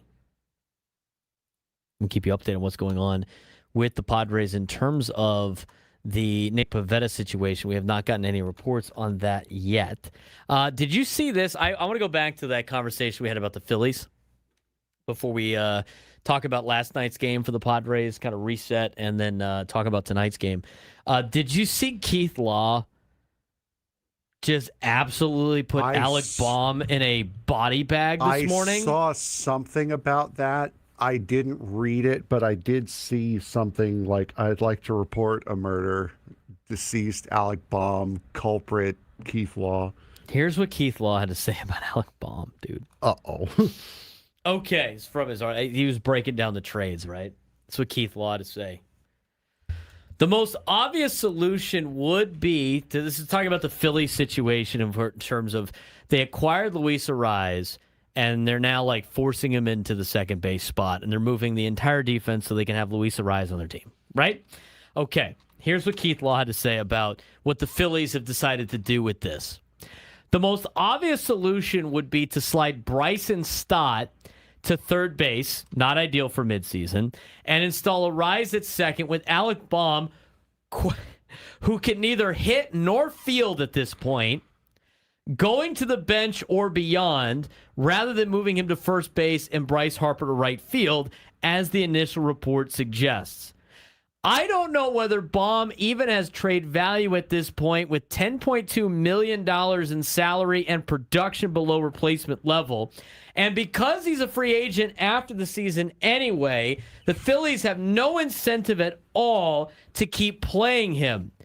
Also, in quotations. Also, today's Baum's 30th birthday. So, happy birthday. God. Have you considered celebrating in Lehigh Valley? Wow. Keith Law, haymaker, man. Haymaker on Alec Baum. I mean, for just what a stray. Foul. No, 2 fouls. Oh, my Lord. Why would you mention his birthday? Why would you mention that it's his birthday today? Why? It makes it worse. It makes it so much worse. It makes it so much worse. To be fair, though. To be fair. He is a Philadelphia Philly. What does that have to do with anything? He's a Philly. Oh my God. I got to get the context of this. Actual. That is. I mean, so he ungood.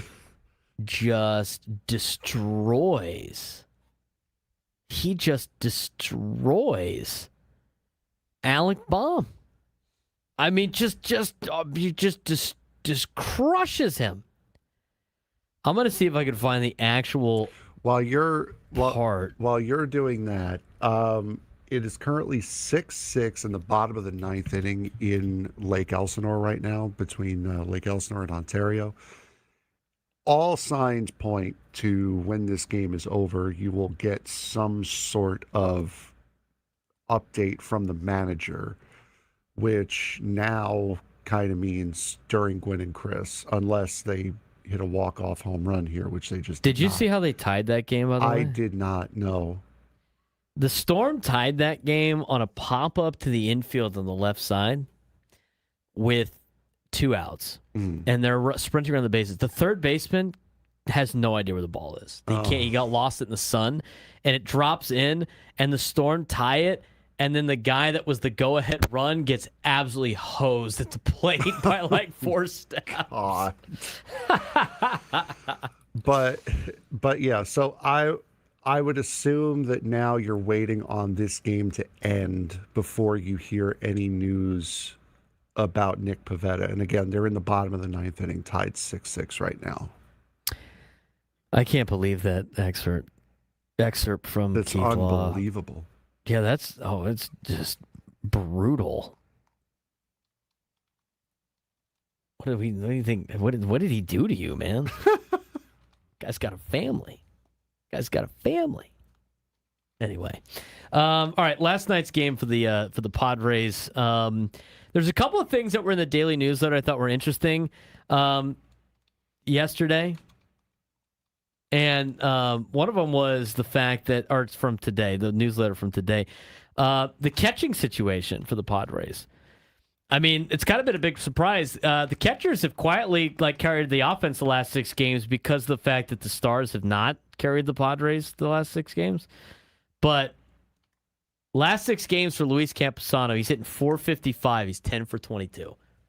On the flip side to that, Did the Storm walk it off, or no. they just hit the ball off the wall? On the flip side to that, since Fernando went 5 for 5, he is 3 for 18. That's kind of how streaks go. Yep. Kind of how it's called an average. Freddie Fermin, since returning, 348 average, 522 slug. Together, they've been one of baseball's hottest catching tandems. Obviously, a major development to watch. The other notes, too, from Yuki Matsui, he continues to deal 7 1/3 consecutive scoreless innings.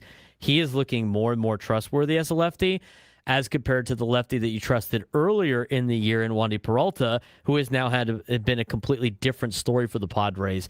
He dominated in June, and his past 13 appearances, he has allowed 14 earned runs in 12 2/3 innings.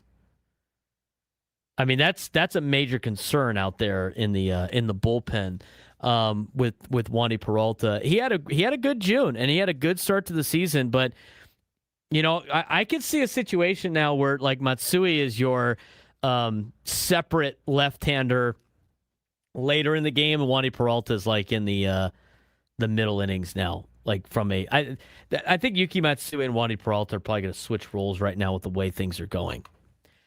Peralta gave up a run yesterday, too, on a couple of hits. That's, the whole reason why we're talking about it. Past 13 appearances, 14 earned runs in 12 2/3 innings for Wandy Peralta. But the key numbers, too, again, as I mentioned, Manny's 2 for 23 in his last 6 games. Fernando is hitting .222 in his last 9 games. Camposano, Freddie Fermin, both hitting extremely well in their last 6 games. Freddie Fermin's hitting .348 since July 17th. It's good to have him heating up a little bit. Padres have 49 games left. They're 2 games back behind Philadelphia and Arizona. And they have a big game tonight against Arizona. It's a big series. I still think they have to take 2 out of 3 in these next 3 games against the Diamondbacks. I think it gives them a 2-2 split. If they win the next 3 games, that would be spectacular, because taking 3 out of 4 would put you squarely in a playoff spot, not really depending on what Philadelphia does. But there's a lot of roster decisions looming. Now, Kevin Acee mentioned it in today's newsletter that the hardest conversations might happen this week. They're adding Robbie Ray. They're adding Casey Mize, which means 2 pitchers must leave. He lays out J.P. Sears being the most likely candidate because he becomes expendable now with 2 better starters arriving. And the other thing he notes is Jeremiah Estrada and Bradley Rodriguez still have options remaining. And the way that Estrada has pitched recently, Frank, and the way that Bradley has pitched, I mean, I don't think it's out of the realm of possibilities that Jeremiah Estrada finds himself being used as an option. I think that's opened the door when you got 49 games left. You want to try to keep the best 13 pitchers on this roster as long as possible. We didn't talk too much about him potentially going, but I think that tells you what the Padres' thinking is when it comes to, Kyle Hart and how well he has pitched, and maybe Bradley Rodriguez and making sure that he is getting some added rest over the next 49 games by maybe using him as an option. It's going to be some interesting roster gymnastics here this week for the Padres in terms of trying to, I think, keep some players, but also make sure you got the best 13 on your roster from a pitching staff as you can. Yeah, and that's going to be the fun part. And from what we've seen the Padres unafraid to try to keep guys as long as they possibly can, which is why we kind of came to the conclusion earlier in the show that it's most likely going to be Kyle Hart and J.P. Sears that go down for these guys. But then, I mean, you bring back the relievers, you have that conversation with those guys. it turns into a very, very interesting couple of weeks, not only for the guys who are here, but for the guys that are going to be coming back. And we do have we have number changes on the roster as well. Oh, they have updated that? Number 32 for Mize, number 38 for Ray, and that means JP Sears is going to move to 39. He's changing his number. Yes. Interesting. We'll wait for more roster news, obviously, later on in the day. I think that's going to be mostly on Glenn and Chris. They're going to be on here in the next couple of minutes or so. If we got anything from the Pavetta situation, we will let you know. But we haven't really heard anything since it happened. Again, the report is he left with an apparent injury. We saw the whole video. We saw the play. It didn't make a lot of sense, like the way that he was walking off. But we're just going to wait for reports on this, and hasn't been too much of an update from Jeff Sanders, who is up there. I think they're waiting on, obviously, this game to end, which I think is going to extras now. Yes, it is. Because that's, of course, yep, what we're doing. So the second Nick Pavetta went down, the brakes on this game slammed into full, and it has gone about as slow as you can ask for. So we'll see what the Padres have in store tonight. They're going against a very tough pitcher in Rodriguez, and it's going to be a tough one tonight for the Padres. They're going to go with Randy Vasquez, but Rodriguez was the All-Star for the Arizona Diamondbacks, and if it's anything like last night, I mean, runs are going to be at a premium for the Padres the way that Brandon Pfaadt had pitched. So hopefully the Padres can get back into gear. I mean, they've only lost the two pitchers in the last 11 games now. One of them's Pfaadt and one of them's Robbie Ray. Coincidentally, those are the two, best arms that they have faced over these 11 games. So we'll see if the Padres can be able to attack him. But Water Rodriguez is a solid pitcher for the Diamondbacks. He missed some time early in his, with the Diamondbacks with some injuries, but he has been a great player for them. And a great player this season. He comes in 10-3 with a 2.48 ERA and 130 2/3 innings. Padres going to have their hands full with Eduardo Rodriguez. But if the Padres can get a couple of wins here against Arizona, and the Diamondbacks play the Dodgers over the weekend, they can make up some serious ground. But last night, unfortunately, didn't go their way. But I don't chalk up last night as a catastrophic disaster, Frank. No, if you get out of this series splitting 2-2, I mean, that's about as good as you could ask for right now. And then you kind of let baseball play its course as you said, they play the Dodgers. Padres are going to come home and face Houston and then Milwaukee. So two division leaders going to be coming to Petco Park this weekend. I believe Sunday is going to be on Peacock and NBC as well. So it'll be a Sunday night game here. It's getting down to it for sure. We're getting close to the time where we're going to start clicking off some of the Crucial 42.